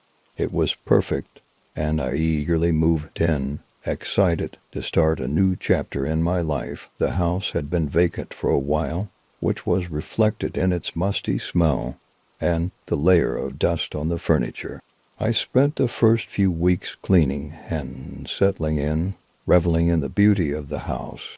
However, as I started to make it my own, I began to notice peculiar things. It began with a wallpaper pattern in the dining room. It was a faded floral design, intricately detailed and somewhat charming, but it seemed out of place. I had planned to redecorate eventually, but I was still in the process of settling in. I didn't think much of it until I noticed that the pattern seemed to shift when I wasn't looking. At first, it was subtle, a small change here or there. I attributed it to my imagination or the house settling, but then the changes became more pronounced. Flowers appeared where there had been none before, and shapes seemed to rearrange themselves on the wallpaper. It was unnerving, but I dismissed it as a trick of the light or my tired eyes. One evening, while I was having dinner alone, I noticed something even more unsettling. The floral patterns on the wallpaper seemed to ripple as if they were alive. I could see faint outlines of faces within the flowers, their eyes staring blankly at me. I blinked and rubbed my eyes, but the faces remained. I decided to investigate. I touched the wallpaper, feeling its texture, and tried to discern if there was something wrong with it. It felt normal, just old and worn. I couldn't explain the unsettling vision I had seen. I was hesitant to peel it off, fearing that I might uncover something worse. A few nights later, I was woken by a strange sound, a soft, sorrowful weeping. It was coming from the dining room. I tried to ignore it, thinking it was just the house settling or a figment of my imagination, but the sound persisted. I decided to investigate. I crept into the dining room, holding a flashlight, and was met with an eerie sight. The wallpaper seemed to shimmer in the light, and the faces within the pattern appeared to be crying. I could barely make out their features. A woman with hollow eyes, her expression one of deep sadness. I was unnerved, but decided to dig deeper. I went to the local library and searched for information about the house. The research revealed that the house had been built in the early 1900s by a wealthy family named the Hawthorns. The family had a tragic history marked by illness, loss, and scandal. One particular story stood out. The Hawthorns had a daughter named Emily, who had died under mysterious circumstances at a young age. Her death had been ruled an accident, but there were whispers of foul play and a broken heart. The family had been deeply affected by her loss, and the house had never quite recovered from the tragedy. As I read the account, I couldn't shake the feeling that Emily's presence might be connected to the wallpaper. I decided to take action, hoping to find some resolution. I contacted a local historian who had researched the Hawthorne family and shared my experiences with her. The historian was intrigued and agreed to help me investigate further. We returned to the house and examined the wallpaper together. She suggested that we remove a small section to see if there was anything behind it. With trepidation, I agreed. As we peeled back the wallpaper, we uncovered something chilling. Beneath the floral pattern was a series of old handwritten letters and drawings. They were addressed to Emily, filled with expressions of love and sorrow. The drawings depicted scenes of the family's life and their beloved daughter. The letters revealed a heartbreaking story. Emily had been engaged to a young man who was tragically killed in an accident. Her grief had been profound, and she had spent her final days locked away in the house, unable to cope with the loss. The letters were from her family and her fiancé, trying to comfort her and bring her some solace. The historian and I were deeply moved by the discovery. It seemed that the wallpaper had been used to cover the letters and drawings, perhaps to preserve Emily's memory or to hide the pain that had lingered in the house. The faces and the weeping were a manifestation of Emily's sorrow trapped within the wallpaper. We decided to preserve the letters and the drawings, carefully removing and documenting them. I felt a sense of relief and sadness as we did so. The house had been holding on to Emily's grief, and uncovering the truth felt like a step toward healing. The wallpaper was replaced with a new, plain design, and the dining room was no longer haunted by the shifting patterns and sorrowful faces. The house felt lighter, and the unsettling presence seemed to have dissipated, though the ghostly presence of Emily was no longer a constant reminder. I couldn't forget the story of the young woman whose pain had been hidden within the walls.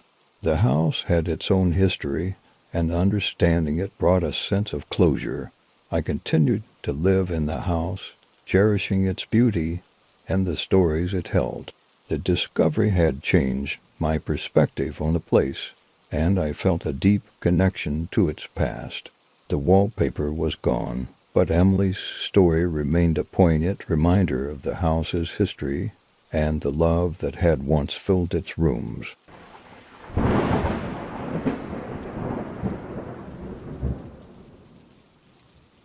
It was supposed to be a quiet and eventful move into my new apartment, a charming unit in a converted Victorian house. The apartment was cozy, with high ceilings and large windows that let in plenty of natural light. The landlord, Mrs. Sullivan, had been pleasant and welcoming, giving me a quick tour of the building and the history of the place. The building had been around for over a century, and Mrs. Sullivan proudly spoke of its history, noting its evolution from a grand residence to a set of apartments. She mentioned that the building had seen its share of tenants, some of whom had left under mysterious circumstances, but she shrugged it off with a smile, saying it was just local lore. Everything was smooth sailing until the first night in the apartment. I had just finished unpacking and was looking forward to a good night's sleep. As I settled into bed, I heard a faint, rhythmic tapping noise coming from outside my window. I dismissed it as the sound of branches hitting the glass or the building settling. The next night, the tapping persisted. It was a constant, persistent noise that seemed to come from right outside my window. I checked the window and saw nothing unusual, just the darkened street below. I convinced myself it was just the wind and went to bed. The tapping continued for several nights. It became a regular part of my nighttime routine. I tried to ignore it, but it was hard to sleep with that constant, nagging sound. One night, curiosity got the better of me. I decided to investigate the source of the noise. I opened the window and looked out, but the street was empty. I leaned out, hoping to see what might be causing the sound, but there was nothing there. I shrugged it off as a figment of my imagination and closed the window. The tapping continued, and I began to feel uneasy. I spoke to Mrs. Sullivan about it, and she offered a sympathetic smile. "Old buildings have their quirks," she said, "but you'll get used to it." One evening, after a particularly frustrating night of listening to the tapping, I decided to take action. I wanted to make sure there was no one or nothing outside that could be causing the noise. I went out into the building's courtyard, armed with a flashlight, and began to search for any signs of disturbance. The courtyard was dimly lit, and the shadows seemed to dance as I moved. I checked around the building, looking for anything unusual, but found nothing. The tapping sound had stopped, leaving me with an uneasy silence. Just as I was about to head back inside, I noticed something strange on the ground near my window, a small, crumpled piece of paper. I picked it up and unfolded it. The message scrawled on it was unsettling. "Help me. I can't get out." My heart raced as I read the note. Who had left it? Was someone in danger? I felt a mix of fear and concern and decided to investigate further. I went back inside and reviewed the apartment's layout. I checked the closets, the storage spaces, and even the small, unused room at the end of the hallway. Everything seemed normal, but the note had left me uneasy. Later that night, as I was lying in bed, the tapping began again. It was louder this time, more insistent. I tried to ignore it, but the message on the note kept replaying in my mind. I couldn't shake the feeling that something was wrong. Unable to sleep, I decided to follow the sound. I opened the window and leaned out, searching for any sign of movement. The courtyard below was still empty. I turned my attention to the building's exterior and noticed something odd, a small, narrow ledge that ran along the side of the building just below my window.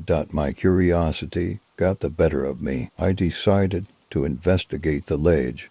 I climbed out of the window, carefully balancing on the narrow ledge as I made my way along it. The tapping grew louder as I approached the end of the ledge, where there was a small, partially hidden door. The door was old and weathered, almost blending into the wall. I hesitated for a moment before pushing it open. The door creaked, and I was met with a dark, musty space. It was a small, forgotten storage area filled with old furniture and boxes. I shone my flashlight around, trying to make sense of the space. The tapping noise had stopped, but I could still feel a presence. I moved deeper into the storage area, my footsteps echoing in the silence. The air was thick with dust, and the atmosphere felt heavy. In the corner of the room, I found an old trunk covered with cobwebs. I carefully opened it, revealing a collection of old photographs, letters, and personal items. The photographs showed people I didn't recognize, and the letters were written in a mix of languages and scripts. Among the items, I found a small journal. It was leather-bound and weathered, with a lock that had rusted over the years. I managed to pry it open and began to read the entries. The journal belonged to a woman named Evelyn, who had lived in the building many years ago. The entries described her life and her growing fear of being trapped. She had written about strange noises, feelings of being watched, and an overwhelming sense of dread. The final entry was a desperate plea for help, similar to the message I had found. "They're coming for me. I can't escape." The journal revealed that Evelyn had been a tenant in the building and had disappeared under mysterious circumstances. Her disappearance had never been fully explained, and the building had been haunted by rumors ever since. I felt a chill as I realized that Evelyn's story was connected to the tapping noise. It was as if her restless spirit was trying to communicate, seeking help from beyond. The note and the tapping were her attempts to reach out, trapped in a cycle of fear and confusion. Determined to honor Evelyn's memory and bring some closure, I contacted local historians and paranormal investigators. They were intrigued by the story and agreed to help with a thorough investigation. The team conducted a detailed investigation of the building, uncovering more about Evelyn's past and the strange occurrences in the apartment. They held a seance to communicate with her spirit and offered guidance to help her find peace. The investigation brought new insights and a sense of closure to the haunting. The tapping noise ceased, and the apartment felt lighter. The building's history was brought to light, and Evelyn's story was remembered with respect and empathy. I continued to live in the apartment, now with a deeper understanding of its history. The tapping had been a reminder of the building's past, and uncovering the truth had brought peace to both Evelyn and me. The apartment was no longer haunted by the restless spirit of the past, and I could finally enjoy the charm of my Victorian home.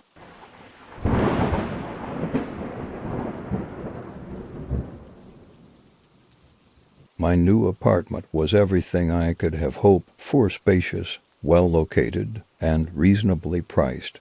It was in a historic building, which added a touch of charm to my everyday life. The building's manager, Mr. Jenkins, was a kindly old man who had been in charge for decades. He welcomed me with a warm smile and assured me that if I needed anything, I should not hesitate to ask. Everything was fine for the first few weeks. The apartment was quiet, and the neighbors seemed pleasant. However, one night I started hearing strange noises from the apartment next door. It sounded like someone was moving furniture or banging tools against the wall. The noise was persistent, often going on well into the early hours of the morning. At first, I tried to ignore it, assuming it was just some renovation work or a late-night project from my neighbor. But as the days went by, the disturbances became more frequent and disruptive. I couldn't sleep, and the constant noise was starting to take a toll on my sanity. One evening, I decided to confront the issue. I knocked on the door of the neighboring apartment, hoping to speak with whoever was responsible for the noise. To my surprise, there was no answer. I knocked again, more firmly this time, but still no one came to the door. Frustrated, I went to Mr. Jenkins and complained about the noise. He listened sympathetically and assured me he would look into it. He mentioned that the apartment next door had been vacant for a while and that he was unaware of any new tenants.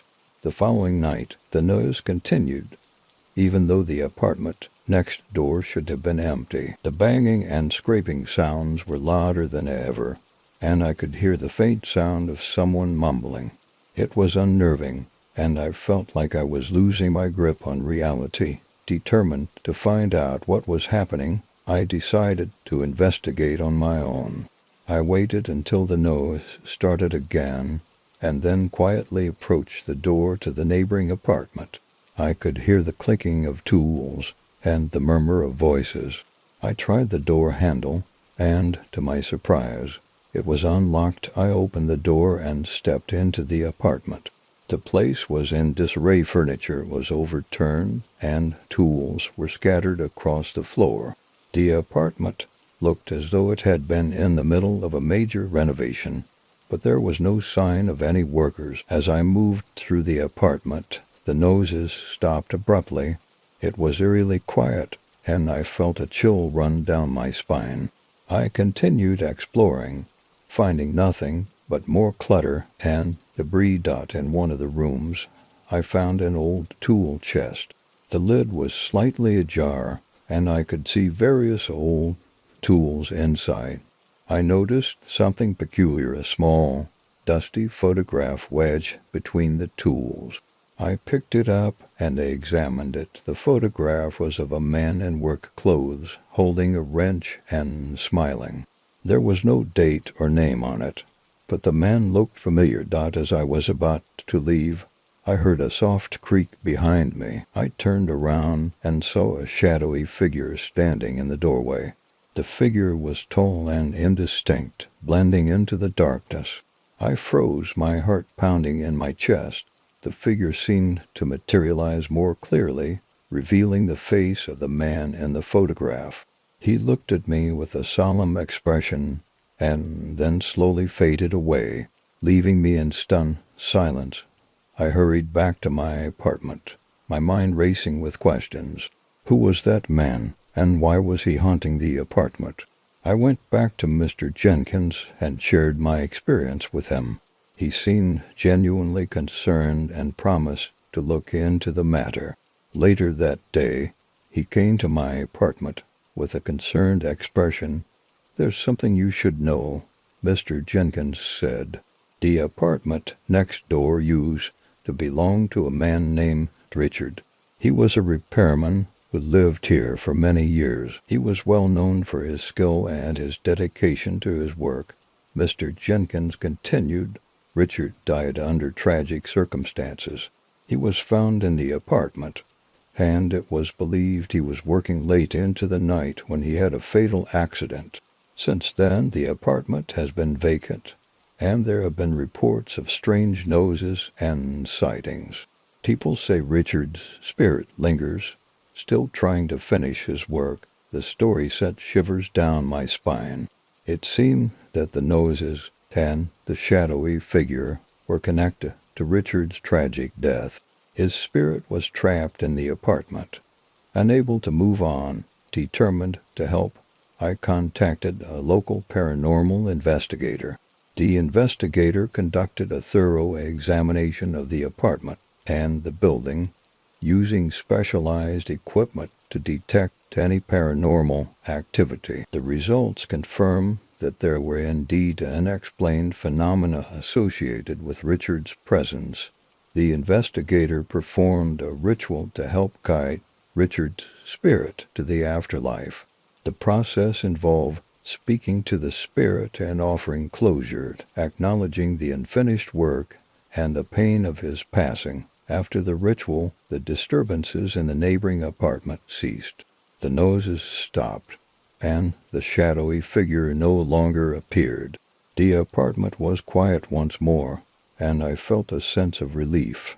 Though I never fully understood the extent of Richard's story, I was grateful for the peace that was restored. The apartment was no longer haunted by the restless spirit of a repairman who had been trapped in his own unfinished work. I continued to live in my apartment, knowing that the building's history was more than just a collection of old stories. It was a reminder of the lives and experiences that had come before me. Richard's story was a part of that history, and his spirit had finally found the peace it needed.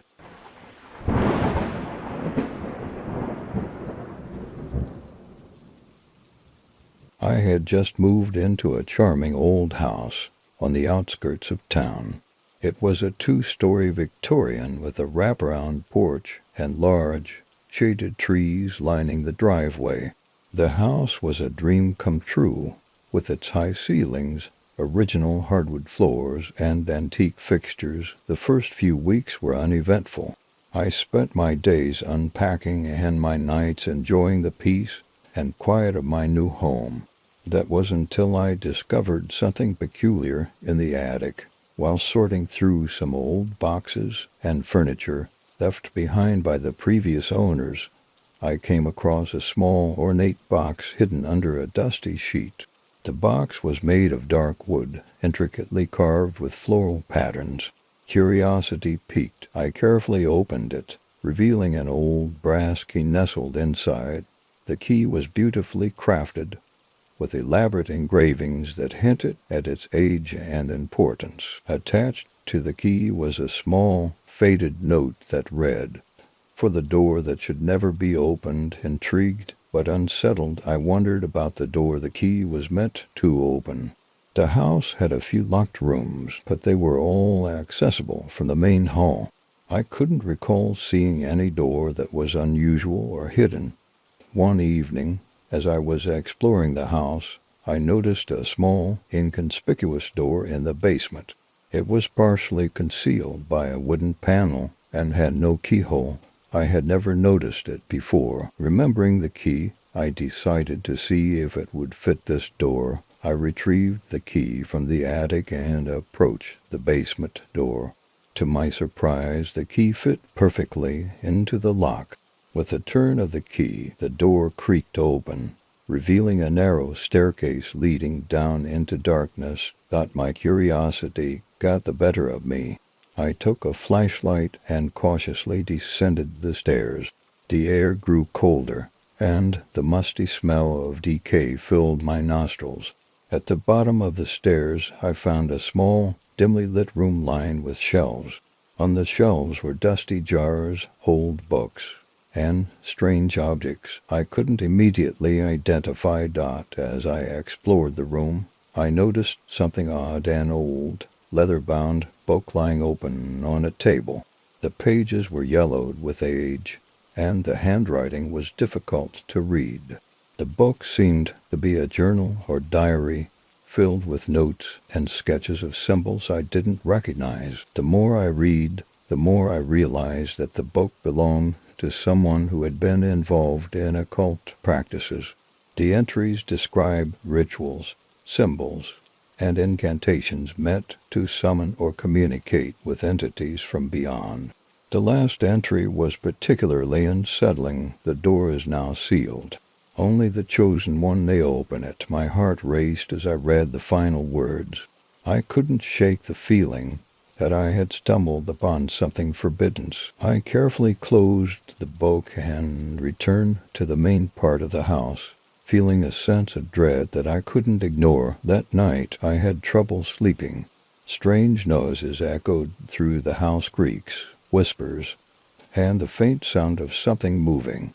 I tried to brush it off as the house settling, but the noises persisted. The following day, I decided to contact a local historian to learn more about the house's history.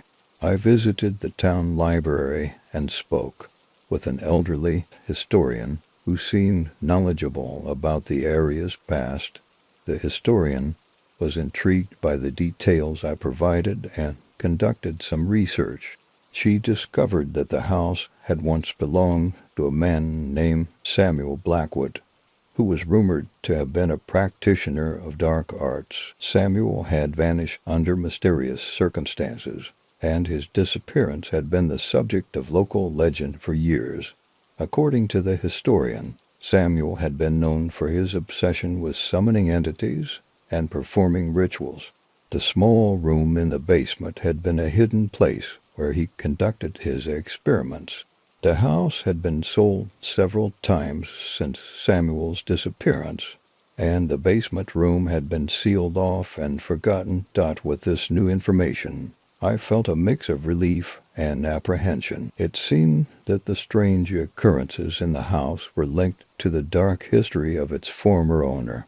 The room and its contents were a reminder of Samuel Blackwood's dangerous pursuits. Determined to put the matter to rest, I decided to seal the room once more. I covered the door with a heavy piece of furniture and ensured that it was securely blocked. I didn't want to risk disturbing whatever might still be lingering in that hidden space. The disturbances in the house gradually faded away, and the peace I had once enjoyed returned. I continued living in the Victorian house, but with a new respect for its history. The key and the room were locked away in my memory, reminders of the house's dark past. Though the house was no longer haunted by the whispers of the past, the experience left me with a deeper understanding of the importance of respecting the history and secrets of old places. The forgotten key had led me to uncover a piece of history that was best left undisturbed, and I was grateful for the closure it brought.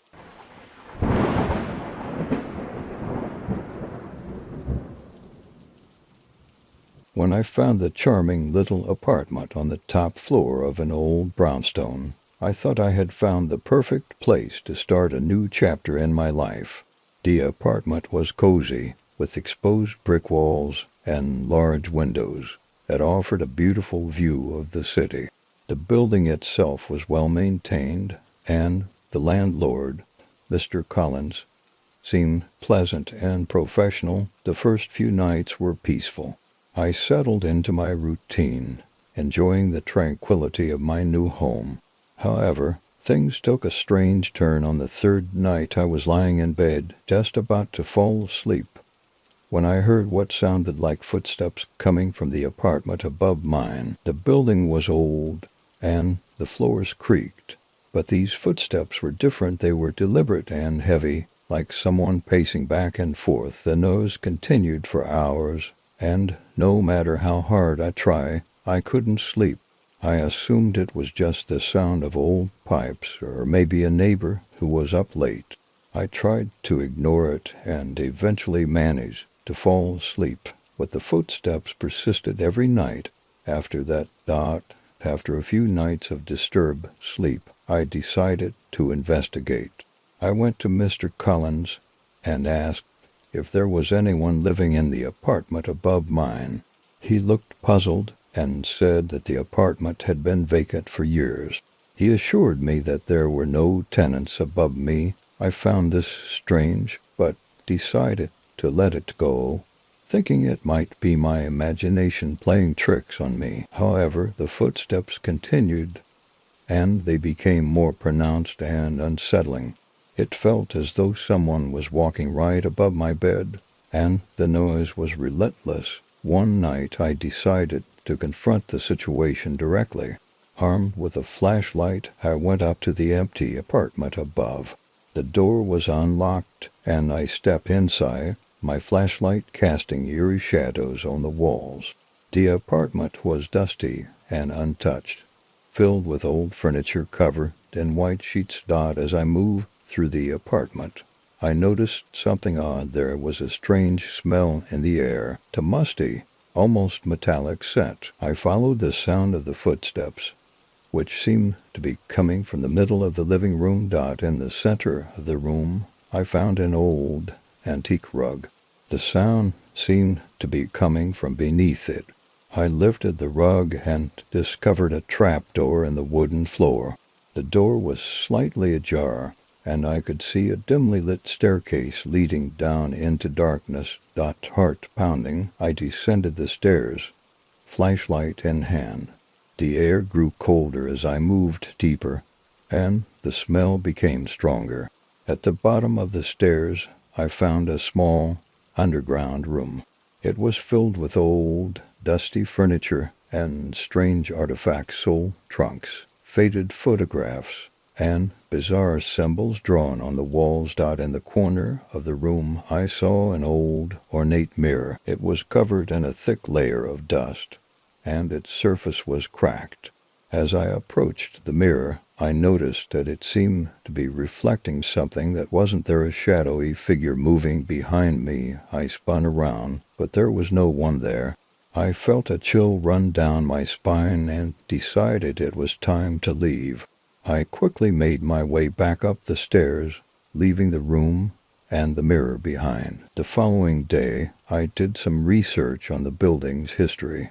I learned that the brownstone had once been owned by a wealthy family in the early 1900s. The family had vanished mysteriously, and the building had been sold several times since then. The apartment above mine had been left untouched and locked away. Determined to uncover more, I spoke with local historians and discovered that the family had been involved in some dark dealings. There were rumors of occult practices and unexplained disappearances. The basement room, it seemed, had been a secret space where the family conducted their rituals. The discovery explained the strange noises and the unsettling presence I had felt. It seemed that the footsteps were a remnant of the past, echoes of the rituals and activities that had taken place in that hidden room. With this knowledge, I contacted a local paranormal group. They conducted an investigation and confirmed the presence of residual energy from the building's dark history. The group performed a cleansing ritual to help dissipate the lingering energy and bring peace to the space. After the cleansing, the footsteps ceased, and the apartment felt lighter and more welcoming. The haunting presence of the past was finally put to rest, and I could enjoy my home without the constant reminders of its dark history. Living in the apartment became a more peaceful experience, and I felt a sense of closure knowing that the echoes of the past had been addressed. The experience was a reminder of the importance of understanding and respecting the history of the places we call home.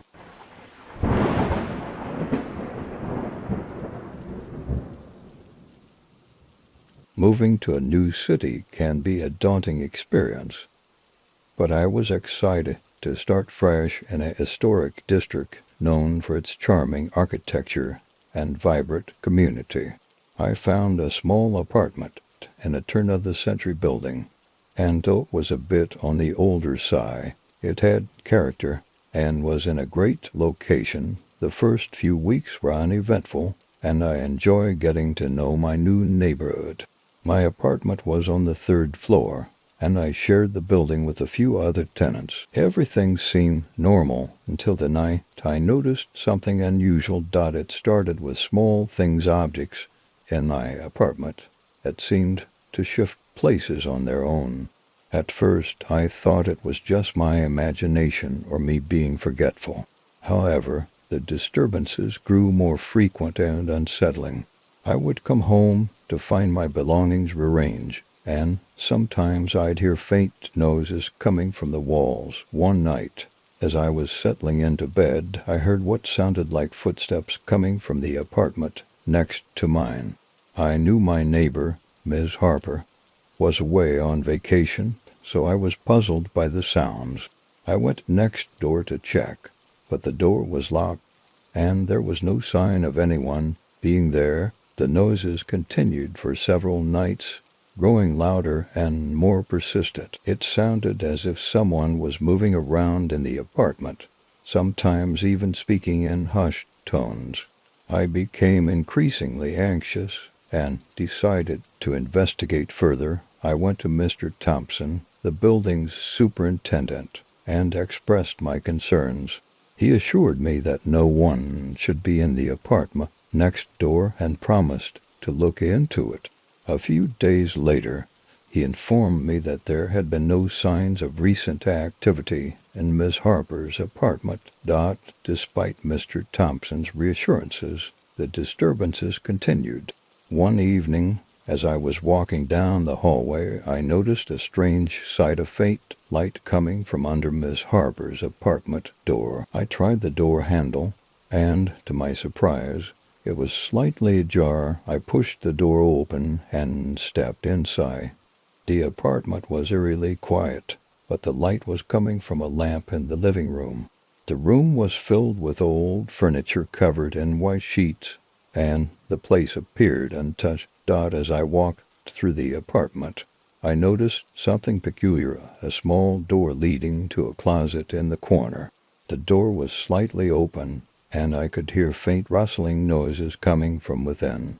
I approached the closet and opened the door, revealing a hidden room behind it. The hidden room was filled with old documents, photographs, and peculiar artifacts. There were journals and ledgers stacked neatly on shelves, and a small table with an old typewriter and several unfinished manuscripts. I began to sift through the documents and found a journal that seemed to belong to Miss Harper. The entries detailed her experiences in the building and her interactions with a previous tenant who had mysteriously disappeared. According to the journal, the previous tenant had been conducting secretive experiments and had become obsessed with something he referred to as the other side. The journal described strange occurrences in the building, including unexplained noises and sightings of shadowy figures. Miss Harper had been trying to uncover the truth behind these events, but her research had been cut short by her sudden vacation. The more I read, the more I realized that the disturbances in my apartment were connected to the hidden room and its previous occupant. It seemed that the experiments and rituals conducted in that space had left behind residual energy, which was manifesting as the noises and disturbances I had been experiencing. I decided to contact a local historian who specialized in the area's history. The historian confirmed that the building had a dark past, with several tenants reporting strange occurrences and disappearances.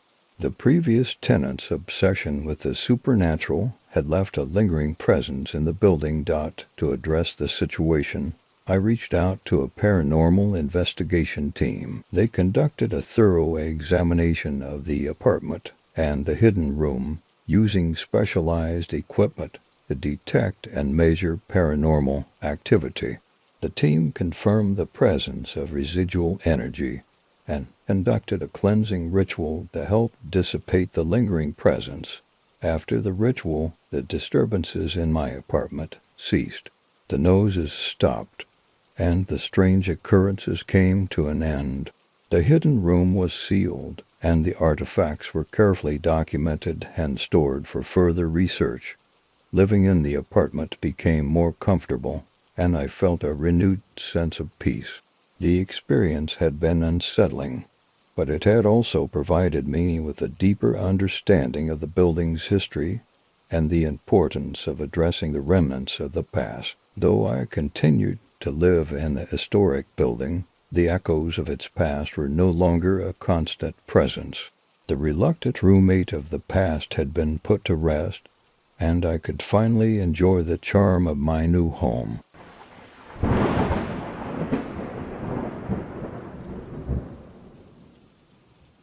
My first apartment was in a quaint, century-old building that had seen its fair share of residents.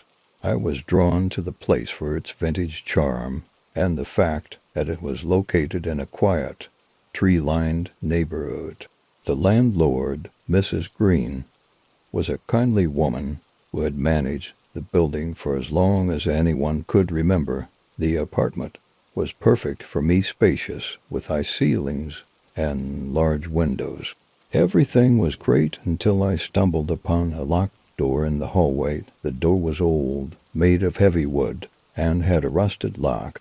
It was tucked away at the end of the hallway, almost hidden by a large potted plant. Curious about the door, I asked Mrs. Green about it. She seemed taken aback by the question and told me it led to the building's attic, which had been locked for years due to safety concerns. Despite her vague explanation, I couldn't shake my curiosity. The attic had always intrigued me, and the locked door only heightened my interest. I began to hear faint noises coming from behind the door, soft, rhythmic tapping that seemed to come and go at odd hours. One evening, after weeks of hearing the mysterious sounds, I decided to investigate further. I went to Mrs. Green and pleaded for permission to explore the attic. After some hesitation, she reluctantly agreed, handing me an old key she had found among some old paperwork. She warned me to be careful and not to touch anything out of the ordinary. With the key in hand, I unlocked the door and pushed it open. The attic was dark, and the air was thick with dust. I turned on a flashlight and began to explore. The space was filled with old furniture covered in sheets, stacks of boxes, and remnants of bygone eras. Everything seemed untouched, as though time had stood still. As I moved deeper into the attic, I noticed a large, ornate mirror leaning against one wall. It was covered in dust and cobwebs, but its intricate frame was still striking. Next to the mirror was an old trunk. Its lid slightly ajar. I approached the trunk and opened it. Inside were various old clothes, photographs, and letters.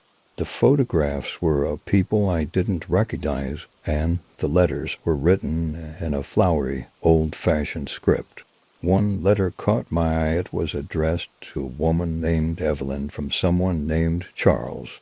The letter was filled with romantic sentiments, but also hinted at a tragic end. As I continued to sift through the items, I heard the tapping noise again, coming from behind the mirror.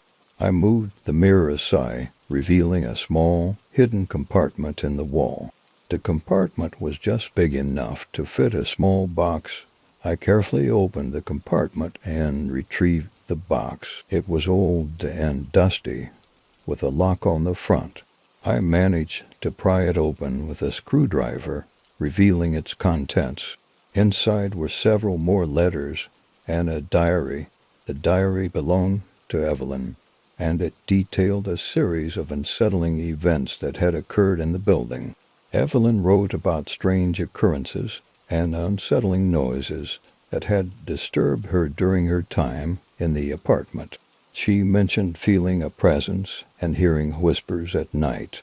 The diary also included entries about a hidden room in the attic where she had found old belongings of a previous tenant. The more I read, the more I realized that Evelyn's experiences mirrored my own. It seemed that the noises and disturbances I had heard were remnants of her experiences, and the presence she had described. The attic, with its hidden compartment and old items, held the echoes of the past. I decided to contact a local historian to learn more about Evelyn and the building's history. The historian confirmed that Evelyn had lived in the building in the early 1900s and had experienced numerous disturbances before moving away under mysterious circumstances. To address the lingering presence, I reached out to a paranormal team. They conducted an investigation and confirmed the presence of residual energy from the building's past. The team performed a ritual to help clear the space and bring peace to the attic. After the ritual, the tapping noises ceased, and the attic felt lighter and more welcoming. The hidden compartment and its contents were carefully documented and stored for preservation. Living in the apartment became more enjoyable, and I felt a sense of closure knowing that the echoes of Evelyn's past had been addressed. The locked attic had revealed its secrets, and the disturbances had finally been put to rest. Though I continued to live in the historic building, the attic no longer held the same sense of mystery and unease. The echoes of the past had been acknowledged, and the space was finally at peace.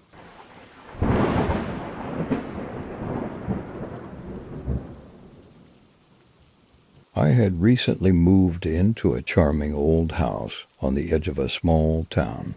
The place was perfect, a two-story with a wraparound porch and a sprawling backyard. The house had been on the market for a while, but I fell in love with its character and decided it was the right fit for me. The first few weeks were blissful.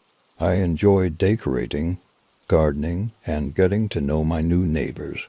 Everything seemed idyllic until one night, when I experienced something unsettling. It was a chilly autumn evening, and I had just settled down for the night. I was reading a book in the living room when I heard a faint knock on the front door. It was late, and I wasn't expecting anyone.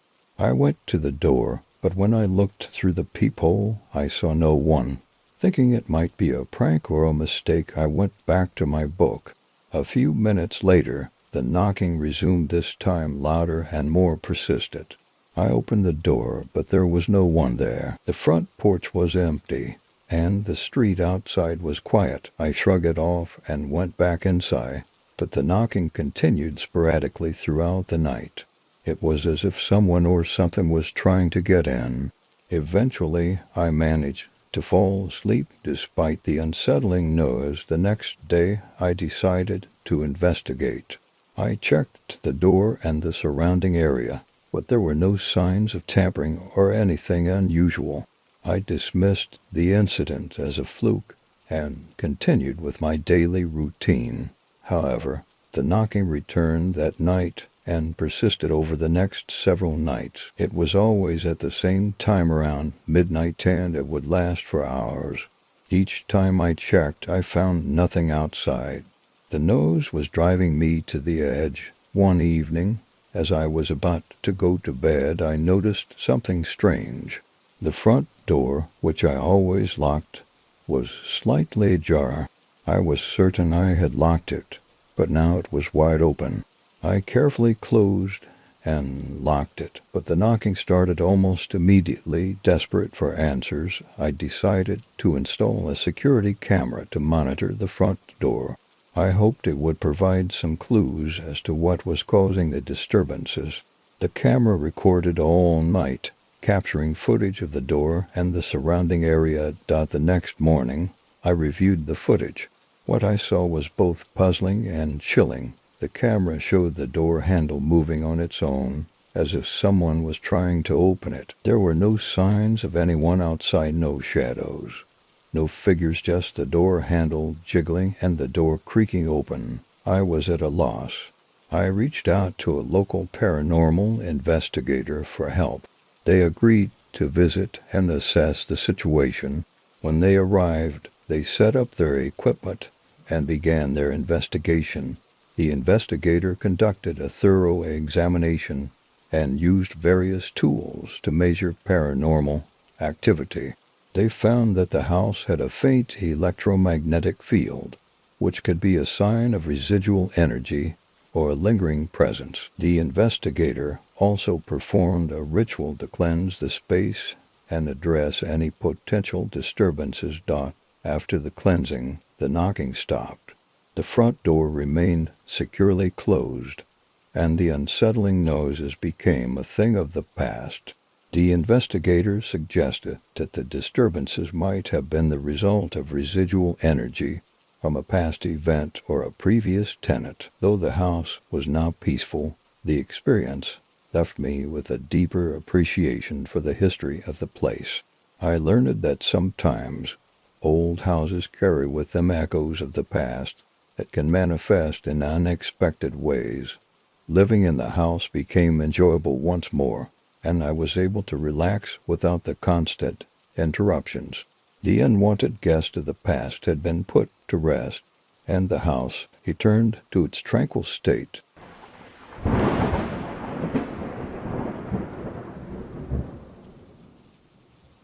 I had always dreamed of living in a historic home, and when I found an old Victorian house for rent, I jumped at the opportunity. The house was beautiful, with intricate woodwork, large bay windows, and a grand staircase that made me feel like I was living in a different era. The first few weeks were wonderful. I spent my days exploring the large, overgrown garden and my evenings curled up with a book by the fireplace. Everything seemed perfect until one night when I noticed something unusual. It started with small disturbances, keys going missing, a cabinet door that would swing open on its own, and odd noises at night. I chalked it up to being in a new place and perhaps a touch of imagination, but things escalated quickly. One evening, I was preparing dinner when I heard a loud bang coming from the second floor. I rushed upstairs, but found nothing out of place. The house was quiet and still. The next night, I heard footsteps in the hallway. I got up to investigate, but again there was no one there. Then the key to the basement went missing. I had stored some old furniture and boxes down there and had been using the basement regularly. The key was nowhere to be found. I searched high and low, but it was as if it had vanished into thin air. I went to the landlord, Mrs. Cartwright, and asked if she had a spare key or if there had been any issues with the house. She seemed hesitant, but eventually gave me a spare key and mentioned that the basement had been locked for a reason. She didn't elaborate further, but her reaction made me uneasy. Determined to get to the bottom of the disturbances, I decided to take matters into my own hands. That night I stayed awake, keeping an eye on the basement door.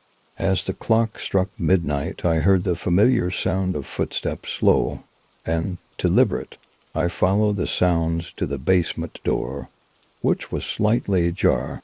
I crept down the stairs, flashlight in hand. The basement was dark and cold, with old boxes and furniture piled haphazardly. I checked the areas I had been before and noticed a faint glow coming from the far corner. As I approached, I saw a small, dusty chest. It was old, with intricate carvings on its surface. The glow seemed to be coming from within the chest. I carefully opened it, and inside I found a collection of old keys and documents. One of the keys looked like it might fit the basement door. I took it and tried it in the lock. To my surprise, it worked. I opened the basement door and descended into the darkness. The basement seemed different now, as if it were holding its breath. At the far end of the basement, behind a stack of old crates, I found a hidden door. The door was old and rusty, with a large, ornate lock. The key from the chest fit perfectly, and I unlocked the door with trembling hands. Inside, I discovered a small, secret room. It was filled with old photographs, letters, and artifacts. The photographs depicted a family that once lived in the house, along with their belongings. The letters revealed a story of financial ruin and tragedy. The family had faced hardships, and their home had been the center of turmoil. Among the artifacts, I found a journal that belonged to the family's matriarch. The journal detailed the family's struggles and the eventual abandonment of the house. The final entries spoke of a hidden treasure and a final request to keep the family's legacy safe. As I read the journal, I realized that the disturbances and missing key were connected to the family's past. It seemed that the house was trying to communicate something. The key was a symbol of the family's unresolved issues and their desire for their story to be told. I contacted Mrs. Cartwright and shared my findings. She was initially shocked, but eventually acknowledged that the family's story was part of the house's history. The hidden room and its contents were preserved as a historical archive, and the family's story was shared with the community. The disturbances in the house ceased after the secrets were revealed, and the family's legacy was honored. The house returned to its peaceful state, and I continued to live there, feeling a deeper connection to its history. The experience taught me that sometimes the past has a way of reaching out, and that understanding and honoring it can bring closure and peace.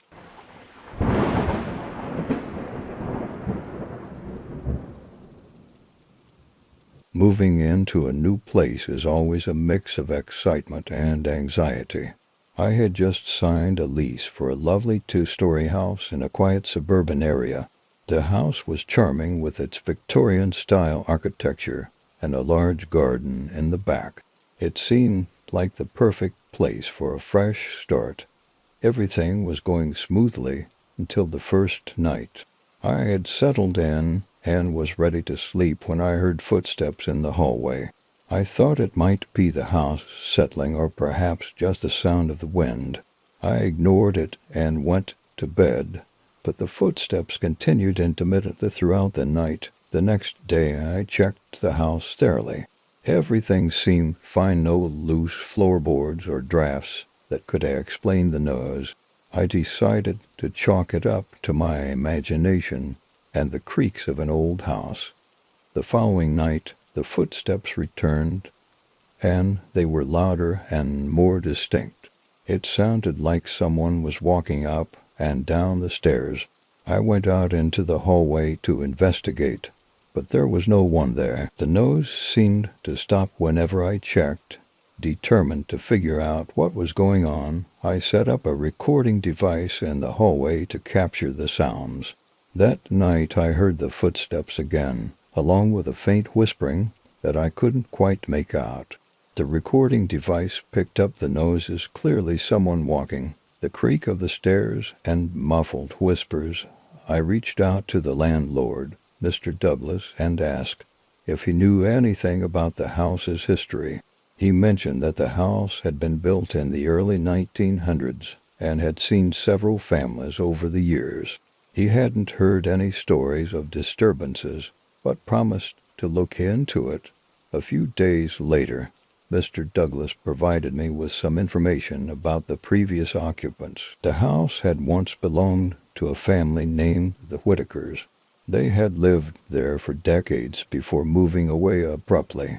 There were rumors of a tragic event, but details were scarce. Intrigued and somewhat unnerved, I decided to do some research of my own. I visited the local library and dug into old newspapers and records. I discovered that the Whitakers had been involved in a series of unfortunate events. Their daughter, Emily, had gone missing in the 1960s, and despite extensive searches, she was never found. The more I learned, the more I realized that the footsteps and whispers might be connected to Emily's disappearance. The house seemed to hold a lingering sadness, a residual energy from the past. Determined to find answers, I contacted a local paranormal investigator. They agreed to visit and perform a thorough examination of the house. The investigator used various tools to measure electromagnetic fields and detect any paranormal activity. During their investigation, they found unusual readings in the hallway and around the staircase. The investigator also conducted a séance to try to communicate with any entities present. During the séance, there was a strong presence that seemed to be connected to Emily's story. Through the séance, it was revealed that Emily's spirit was restless and was trying to reach out. The investigator performed a cleansing ritual to help bring peace to the spirit and release any lingering energy. After the ritual, the footsteps and whispering stopped. The house felt lighter, and the unsettling atmosphere was gone. The investigator suggested that the spirit of Emily had been trying to communicate and had now found peace. Living in the house became more comfortable after the cleansing. I could enjoy the space without the constant reminders of its tragic past. The experience taught me that some places carry with them the echoes of their history, and addressing these remnants can bring closure and peace. The house continued to be a beautiful and peaceful place to live, and the echoes of the past were finally at rest.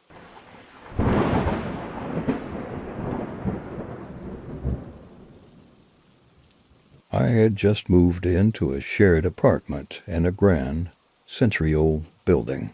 The place had an old-world charm with high ceilings intricate moldings, and creaky wooden floors. My roommate, Lisa, had already been living there for a few months and seemed friendly enough. The first few weeks were normal. We got along well, and I quickly settled into my new routine. However, things started to feel off when Lisa began to act strangely. She would disappear for hours at a time without any explanation, and her behavior became increasingly erratic. One evening, as I was coming home from work, I found Lisa's door slightly ajar. I knocked and called out, but there was no response.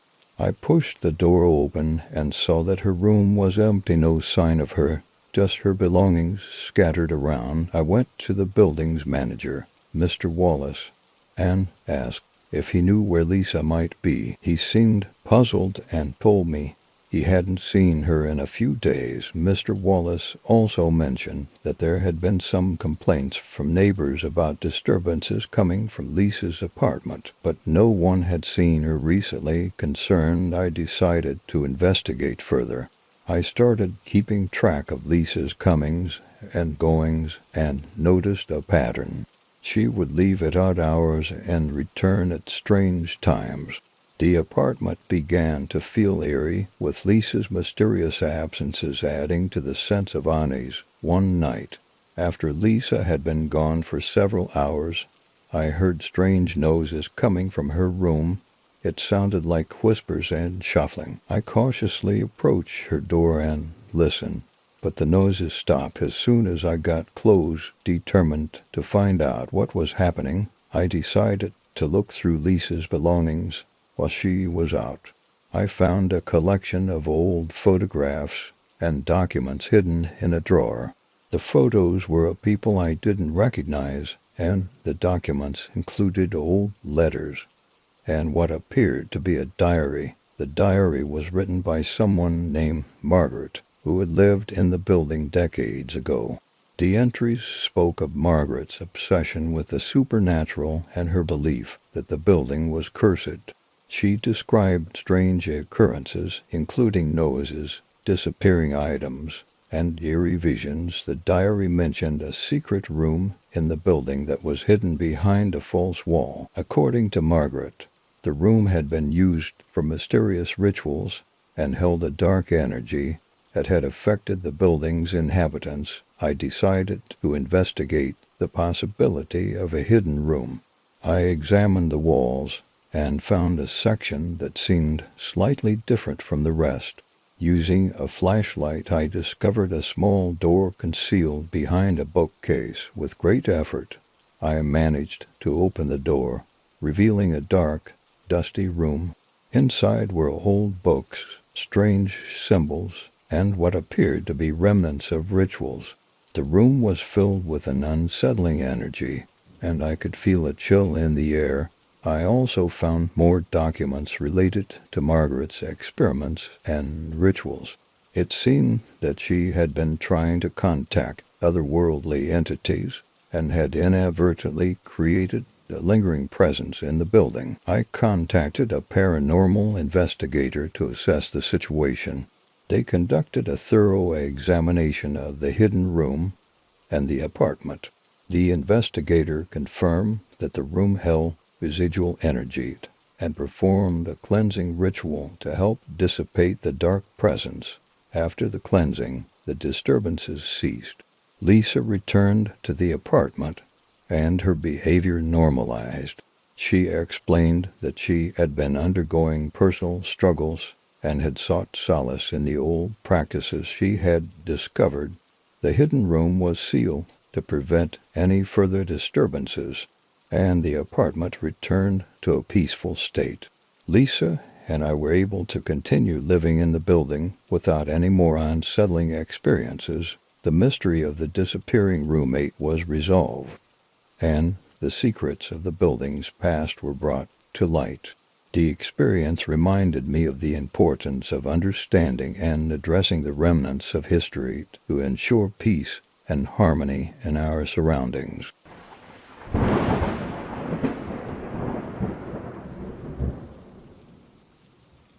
I had just started my new job in a quaint, small town and found a charming apartment in an old building. The apartment was cozy, with its exposed brick walls and vintage fixtures. The building's history was part of its allure, but I hadn't anticipated the unsettling experiences that would follow. It began with a series of strange occurrences. At night, I would hear the sound of footsteps in the hallway outside my apartment. They were faint but distinct, like someone was walking back and forth. I assumed it was just the old building settling, or perhaps noisy neighbors. One night, I was woken by a loud banging on my front door. Groggy and disoriented, I opened the door, but no one was there. I checked the hallway, but it was empty. I figured it was a prank or a mistake and went back to bed. The disturbances continued. Each night the knocking grew louder and more persistent. It would start around midnight and go on for hours. The sound was unsettling, as if someone was trying to get in or had an urgent message. Desperate to find out what was happening, I set up a camera by the door to record any unusual activity. That night, the camera captured the door handle moving on its own and the door creaking open slightly. Even though it was securely locked, I contacted the building manager, Mrs. Palmer, and asked if she had any information about the disturbances. She was hesitant, but eventually told me that the building had a dark history. Several tenants over the years had reported similar experiences, and there were rumors of a tragic event that had occurred in the building's past. Curious, I decided to dig into the building's history. I visited the local library and found old newspaper clippings and records. I learned that the building had been the site of a tragic fire decades ago. A young woman named Clara had died in the fire, and her death had been shrouded in mystery. The more I read, the more I realized that the disturbances might be connected to Clara's story. The noises and the knocking seemed to coincide with the anniversary of the fire, which was just a few days away. Determined to bring some resolution, I contacted a paranormal investigator. They agreed to come to the apartment and conduct an investigation. They set up their equipment and began to assess the situation. During the investigation, the investigator discovered unusual readings and an overwhelming sense of sadness in the apartment. They performed a seance to try to communicate with any entities present. Through the seance, it was revealed that Clara's spirit was trapped and restless, unable to find peace due to the unresolved nature of her death. The investigator performed a cleansing ritual to help release Clara's spirit and bring closure. The ritual involved speaking to Clara, acknowledging her suffering, and guiding her towards the light. After the ritual, the disturbances ceased. The knocking and footsteps were gone, and the apartment felt lighter and more peaceful. Clara's spirit had been given the chance to find peace, and the energy in the building was finally at rest. Living in the apartment became more comfortable after the cleansing. The experience taught me the importance of understanding and addressing the history of a place, especially when it involves unresolved tragedies. The building's dark past had been confronted and resolved, and the apartment returned to being a serene and welcoming home.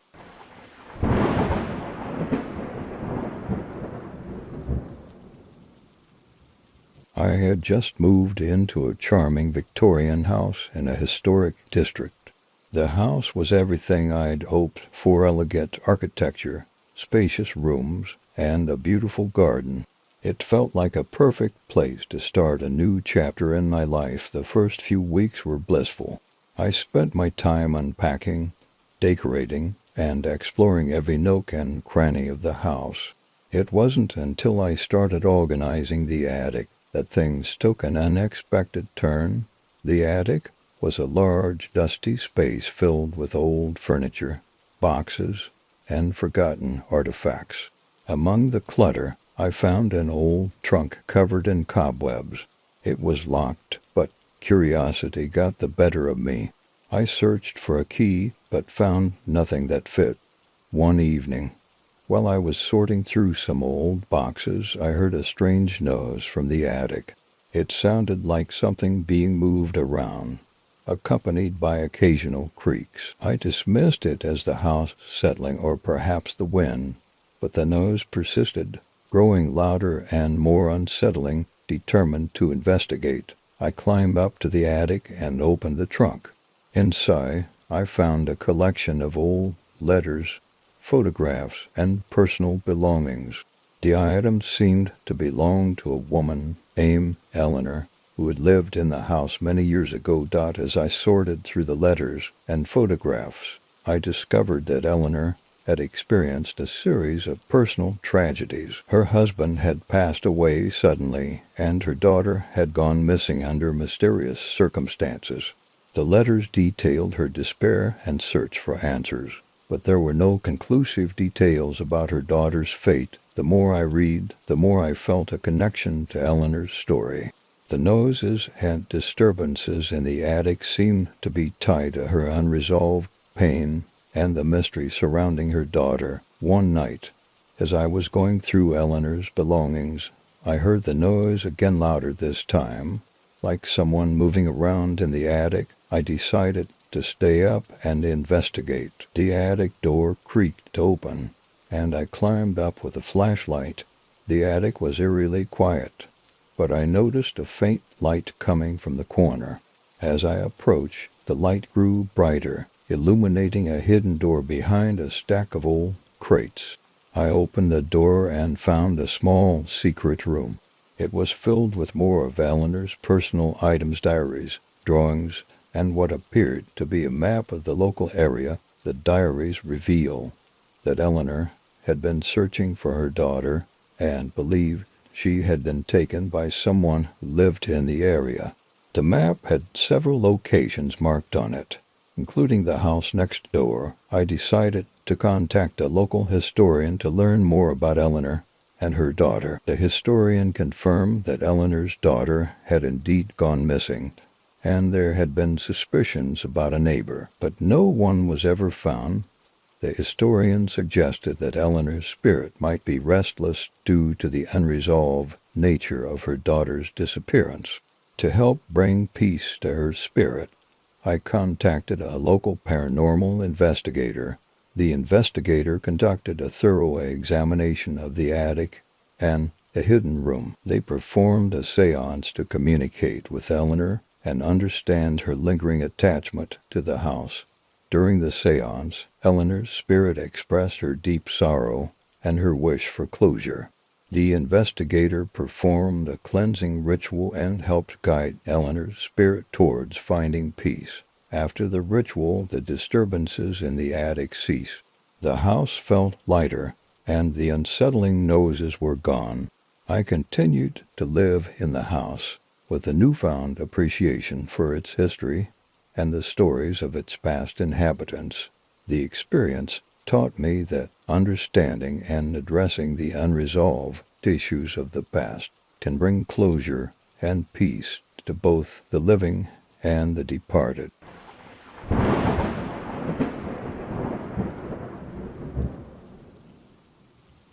I'd always prided myself on being an independent person, so when I finally saved up enough to buy a small house in a quiet neighborhood, it felt like a dream come true. The house wasn't anything fancy, but it had a cozy charm with its picket fence and well-kept garden. My neighbors seemed friendly enough, and I quickly settled into my new life. The first sign that something was off came one evening when I was unpacking in the living room. Through the window, I noticed an older man standing across the street, staring directly at my house. His gaze was unsettling, but I told myself he was probably just curious about the new person in the neighborhood. Over the next few days, I kept noticing him. He was always there, at different times of the day, just standing and staring. It made me uncomfortable. but I didn't want to jump to conclusions. Maybe he was lonely or had some kind of cognitive issue. Still, his presence started to feel more and more menacing. One night, I was awakened by a noise outside my bedroom window. It was faint, like a rustling, but enough to make my heart race. I got up to check, but there was nothing outside. I convinced myself it was just the wind or a stray animal and went back to bed. The next morning, I found footprints in the soil beneath my window, large, deep prints that couldn't have been made by an animal. I felt a chill run down my spine. Someone had been outside my window. Watching me, I decided to call the police to report the footprints and the man's strange behavior. They sent an officer to take a look, but there wasn't much they could do without more evidence. The officer suggested installing security cameras and assured me they would keep an eye on the neighborhood. I installed cameras around the house the next day. That night I kept the lights on and tried to sleep, but every little noise had me on edge. Around midnight I heard the rustling again. This time I stayed in bed and watched the footage from the security cameras on my phone. Sure enough, there he was, an old man from across the street, standing just outside my window, staring into the house. He stayed there for what felt like an eternity before slowly walking away. I could feel my heart pounding in my chest. The next day, I took the footage to the police. They recognized the man as Mr. Henderson, a long-time resident of the neighborhood. He was known to be reclusive, but had never caused any trouble before. The police said they would talk to him, but they didn't seem too concerned. That night, I couldn't shake the feeling that something was very wrong. I double-checked all the locks and kept my phone close by, ready to call for help if needed. I didn't sleep much, just lay there listening for any sign of movement outside. Around 2 a.m., I heard a loud bang, followed by the sound of breaking glass. I jumped out of bed and rushed to the living room, where I found the front window shattered, but the room was empty, and there was no sign of anyone outside. I called the police, and they arrived within minutes. They searched the property, but found no one. The officers suggested it could have been a random act of vandalism, but I wasn't convinced. I decided to stay with a friend for a few days, hoping the situation would calm down. But even while I was away, the feeling of being watched lingered.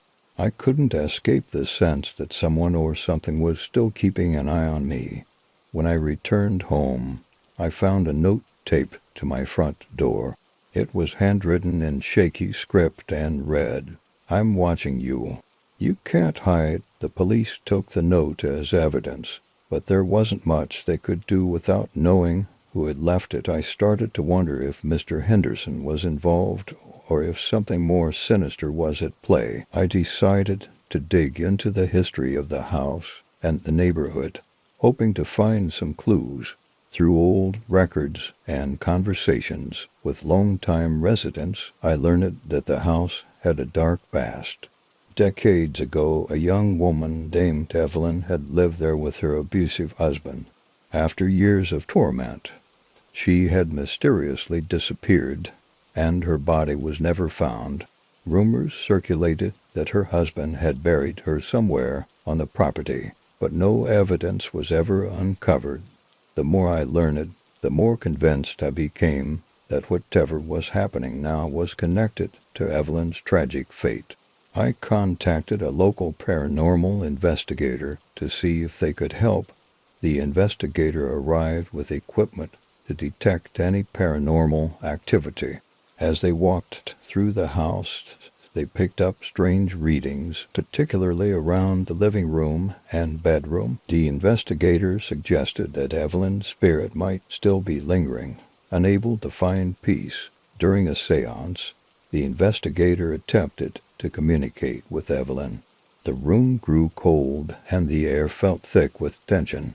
The investigator said they could feel Evelyn's presence, and she was trying to warn me of something They performed a cleansing ritual to help guide Evelyn's spirit toward the light.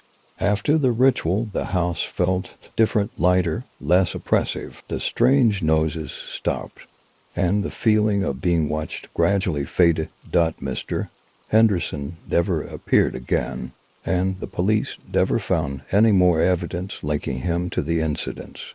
It was as if the disturbances had been tied to Evelyn's unresolved pain, and once her spirit was at peace, the haunting presence was gone. I stayed in the house, feeling a sense of closure and relief. The experience taught me that sometimes the past refuses to stay buried, and the only way to move forward is to confront it head-on. The watchful eyes were gone, and the house finally became the safe haven I had hoped it would be.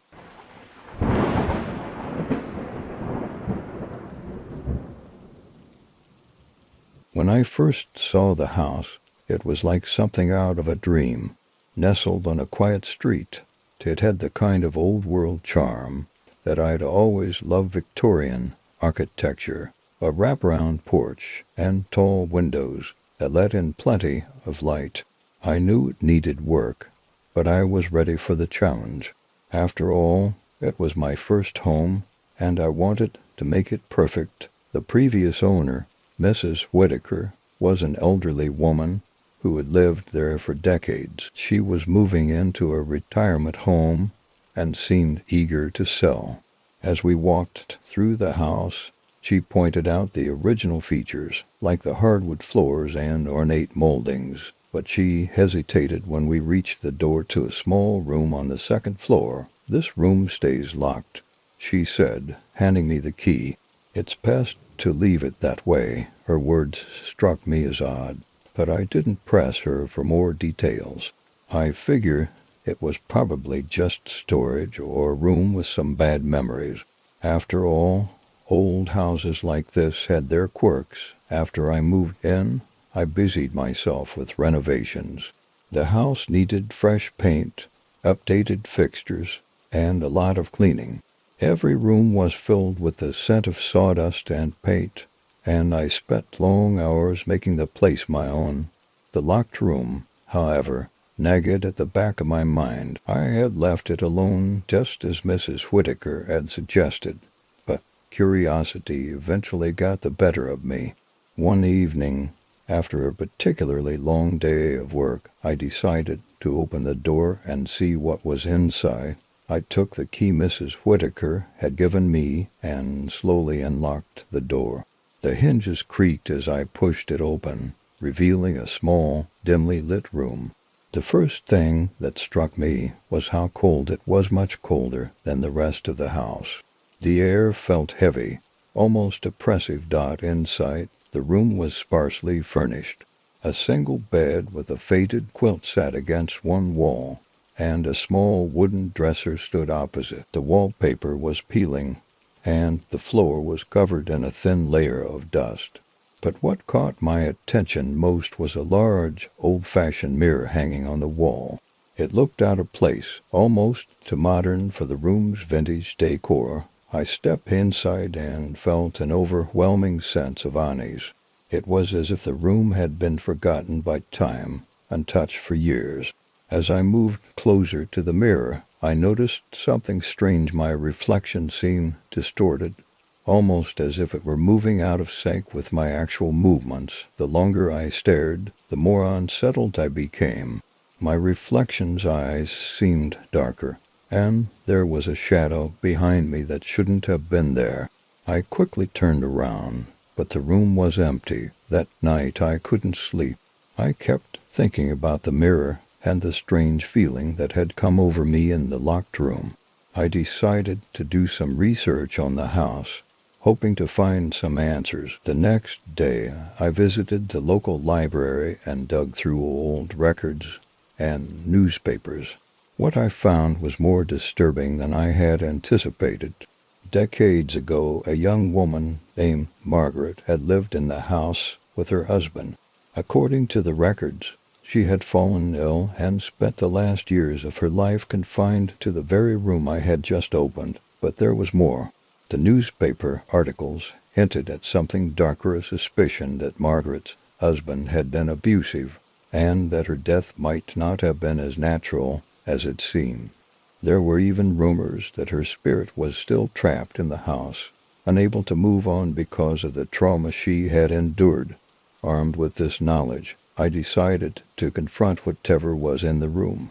I contacted a paranormal investigator who agreed to help. When she arrived, she immediately sensed a heavy energy in the house, particularly around the locked room. We entered the room together, and the investigator set up her equipment: temp meters, temperature sensors, and a spirit box. As she began to communicate with whatever was in the room, the temperature dropped even further, and the EMF meter spiked. Through the spirit box, we heard a faint, trembling voice. It was difficult to make out, but it sounded like a woman's voice, filled with sorrow and fear. The investigator asked the spirit to reveal its name, and after a long pause, the name Margaret came through. The investigator explained that Margaret's spirit was indeed trapped in the room, unable to move on because of the unresolved pain and trauma she had suffered. She suggested performing a cleansing ritual to help guide Margaret's spirit to the other side. The ritual was intense. The investigator lit candles and burned sage, reciting prayers and affirmations. The air in the room seemed to thicken, and for a moment I felt a presence right behind me, as if someone was watching. But then, as suddenly as it had started, the heavy feeling lifted, and the room felt warmer.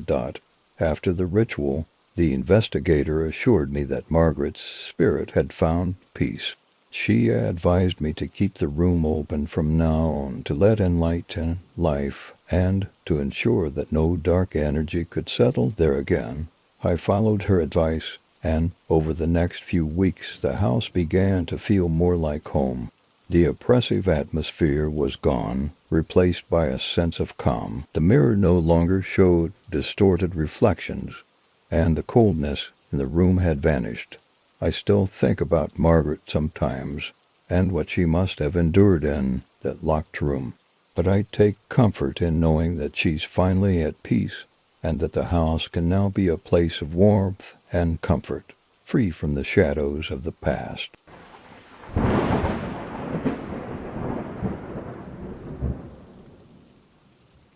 It all started on a Sunday evening. I had just returned home from a weekend trip, eager to unwind and prepare for the work week ahead. My small house, nestled in a quiet suburban neighborhood, had always felt like a safe space. But that night something shifted. As I unlocked the door and stepped inside, I immediately noticed something was off. The air was stale, as if the house had been shut up for longer than just 2 days. My first thought was that I'd left a window open, but a quick walk through the house revealed that everything was closed and locked just as I had left it. I brushed off the feeling, attributing it to exhaustion, and settled in for the night. I made dinner, watched some TV, and eventually headed to bed. That's when things took a turn. Around 2 a.m., I woke up to a sound that sent a chill down my spine, the unmistakable creak of floorboards in the hallway just outside my bedroom door. I lay frozen, my heart pounding in my chest. At first I thought it was just the house settling, but the sound persisted, slow and deliberate, as if someone was walking back and forth. I reached for my phone, debating whether to call the police, but I couldn't shake the feeling that I was overreacting. Maybe I had left a window cracked after all, and it was just the wind. I decided to investigate. I quietly slipped out of bed and opened the door, half expecting to see nothing. But the hallway felt wrong, darker than usual, as if the shadows had thickened in the corners. The air was cold, and I could still hear the faint creaking of floorboards. But no one was there. I checked every room in the house, but there was no sign of anyone. Feeling unnerved, but still trying to be rational, I returned to bed, though sleep didn't come easily. The next few nights, the creaking noises continued, always around the same time, always in the hallway. I began to dread going to bed, knowing that at 2 a.m. I would be jolted awake by the sounds of those slow, deliberate footsteps. I decided to tell a friend about what was happening. She suggested installing a security camera inside the house, just to see if I could catch anything on video. The idea made sense, and I set up a small camera in the hallway, facing my bedroom door. That night I went to bed with the camera recording, determined to get to the bottom of what was going on. Sure enough, at 2 a.m., I woke up to the sound of creaking footsteps. My heart raced as I opened my phone to check the camera feed. What I saw made my blood run cold. There, on the screen, was a tall, shadowy figure standing at the far end of the hallway, motionless. It was too dark to make out any details, but the shape was unmistakable. I stared at the screen, frozen in fear, as the figure slowly turned and started walking toward my bedroom door. I couldn't breathe. I couldn't move. The footsteps grew louder, echoing in the hallway as the figure drew closer and closer. I thought about calling the police, but my hands were shaking so badly I couldn't dial. Just as the figure reached the door, the camera feed cut out, plunging the screen into darkness. I sat there in bed, terrified and unsure of what to do. The footsteps had stopped, and the house was eerily silent. I stayed awake for the rest of the night, too scared to move until the first light of dawn finally broke through the window. The next day I reviewed the camera footage. The video was still there, but the last part, the part where the figure had approached my door, was corrupted. It was as if something had interfered with the recording, leaving only static. Determined to get some answers, I started researching the history of the house. I visited the local library and combed through old records, trying to find anything that might explain what I was experiencing. What I found was chilling. The house had once belonged to a man named George Sims, who had lived there with his wife and daughter in the 1960s. According to old news reports, George had been a recluse with a violent temper. One night, his wife and daughter mysteriously disappeared. Their bodies were never found, and George had hanged himself in the hallway a week later. The story sent shivers down my spine. Was it possible that George's spirit or something darker was still lingering in the house? I contacted a local paranormal investigator, hoping they could help. The investigator arrived with their equipment, including EMF meters, temperature sensors, and a spirit box. As they walked through the house, the EMF meter spiked in the hallway right outside my bedroom door.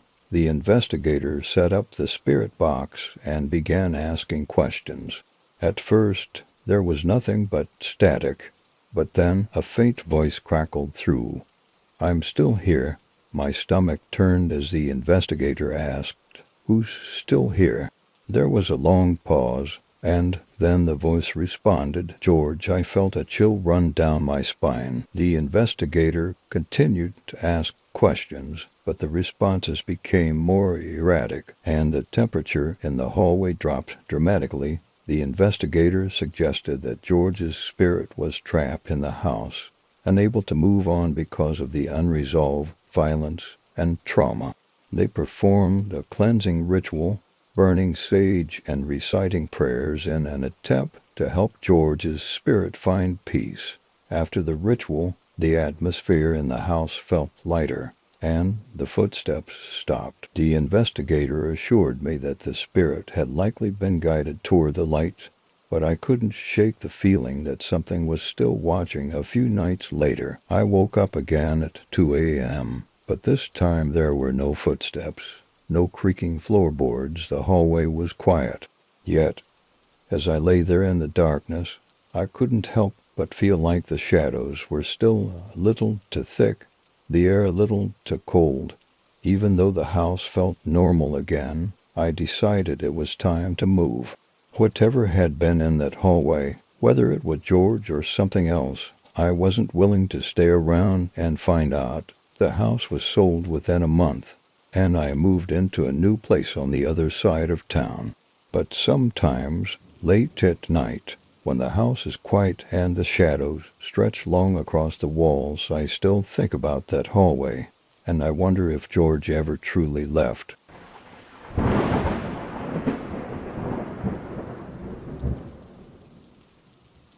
The night had an unsettling calm about it, a silence that felt too thick to be normal. I was alone in my small suburban home, nestled in a quiet neighborhood where nothing ever seemed to happen. My husband was away on a business trip, leaving me with only the dog for company. Usually this was fine, but that night something felt different. It was around midnight when I first heard a faint rustling sound coming from the backyard.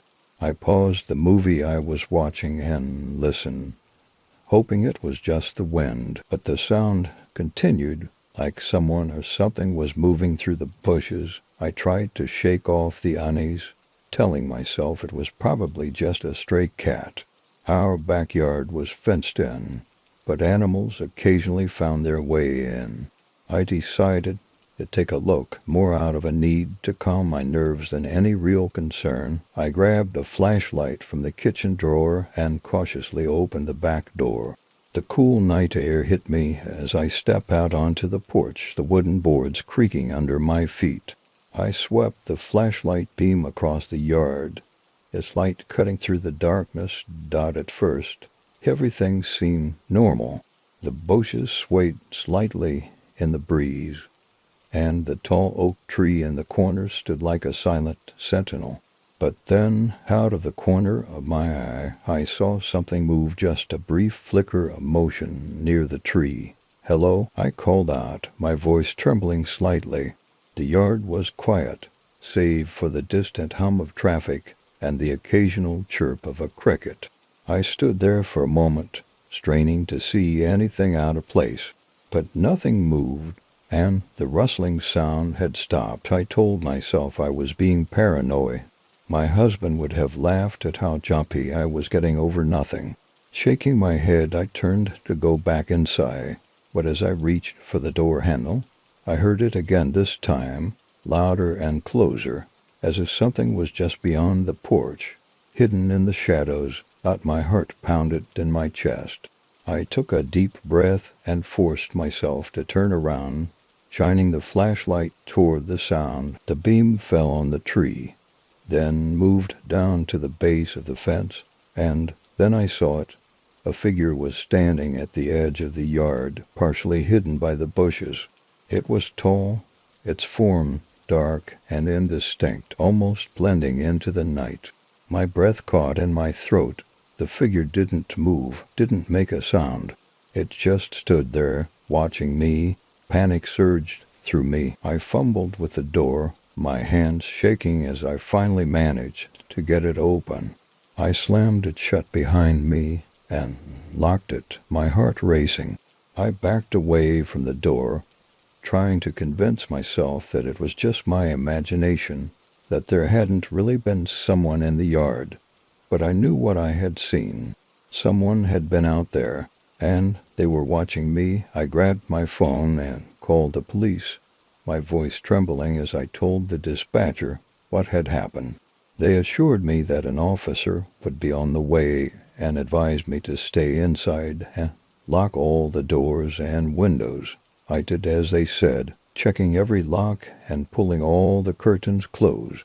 I tried to keep calm, but my mind kept going back to that figure in the yard, the way it had just stood there, unmoving, as if it knew I was watching it. The minutes ticked by slowly, each one feeling like an eternity. I kept glancing at the back door, half expecting to see the figure standing there, looking in.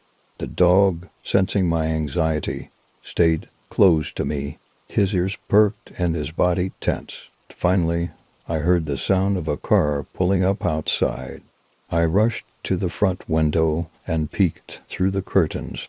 A police car was parked in front of the house, its lights flashing silently. Relief washed over me as I saw two officers step out and approach the door. I let them in, explaining what had happened as they listened carefully. One of the officers, a tall man with a calm demeanor, nodded to him and said they would take a look around the yard. I watched from the window as they walked outside, their flashlights sweeping across the bushes and fence. They spent several minutes searching, but eventually they returned to the house. Shaking their heads, "There's no sign of anyone," the tall officer said, his tone sympathetic. "It's possible it was just a shadow or an animal that startled you." I nodded, but I couldn't shake the feeling that what I had seen was real. The officers assured me they would patrol the neighborhood for the rest of the night, and that I should call them if anything else happened. After they left, I tried to convince myself that it was over, that I was safe, but that night I couldn't sleep. Every sound, every creak of the house set my nerves on edge. I lay in bed, wide awake, listening for any sign of the intruder. The dog, usually so calm, seemed restless too, his ears twitching at every little noise. The next morning, I decided to install security cameras around the house. If something or someone was out there, I wanted to know. I spent the day setting up the cameras, making sure they covered every angle of the yard. That night, I felt a little more secure, knowing that the cameras were watching even when I couldn't. I checked the feed before going to bed, but everything seemed quiet. But the next morning, when I reviewed the footage, my blood ran cold. At around 2 a.m., just as I had been drifting off to sleep, the camera in the backyard had captured something. There, at the edge of the yard, was the same figure I had seen before. It was standing in the exact same spot, half hidden by the bushes. But this time, it moved. The figure stepped forward, slowly making its way toward the house.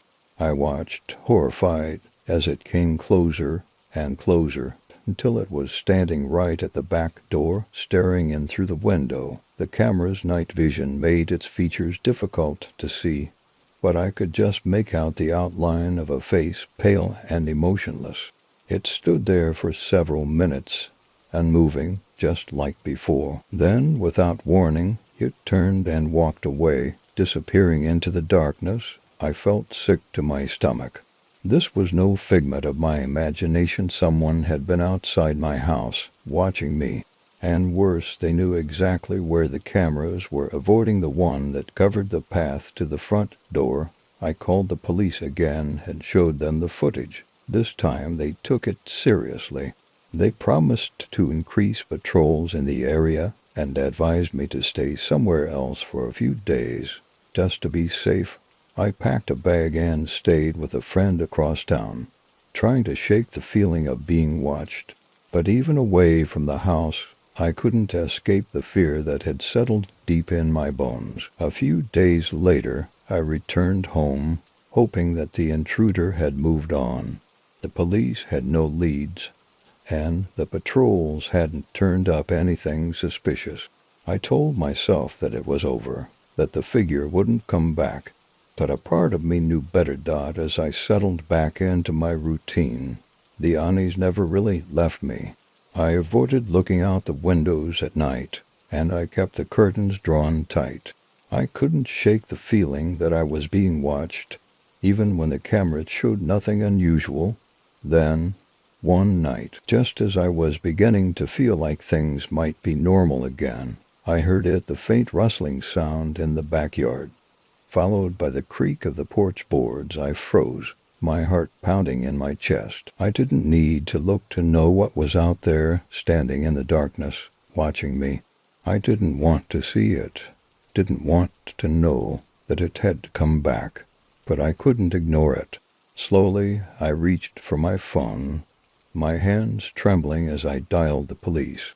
I kept my eyes on the back door, listening to the sounds of footsteps growing louder, closer. The dispatcher's voice was calm as I explained what was happening, but I could barely focus on her words. All I could think about was the figure outside, the way it had stood so still, so patient. The police arrived quickly this time, but by the time they got there, the figure was gone, leaving nothing behind but the heavy weight of fear that had settled over me. I knew then that I couldn't stay in the house any longer. Whatever was out there, it wasn't going to stop. It wasn't just some prank or a coincidence. It was deliberate, and it was dangerous. I sold the house within a month, moving to a new city, a new life, trying to put the whole terrifying experience behind me. But even now, in the safety of my new home, I still find myself checking the windows at night, listening for the sound of footsteps on the porch, because deep down, I know that somewhere out there, the intruder is still watching, waiting for the next opportunity to strike.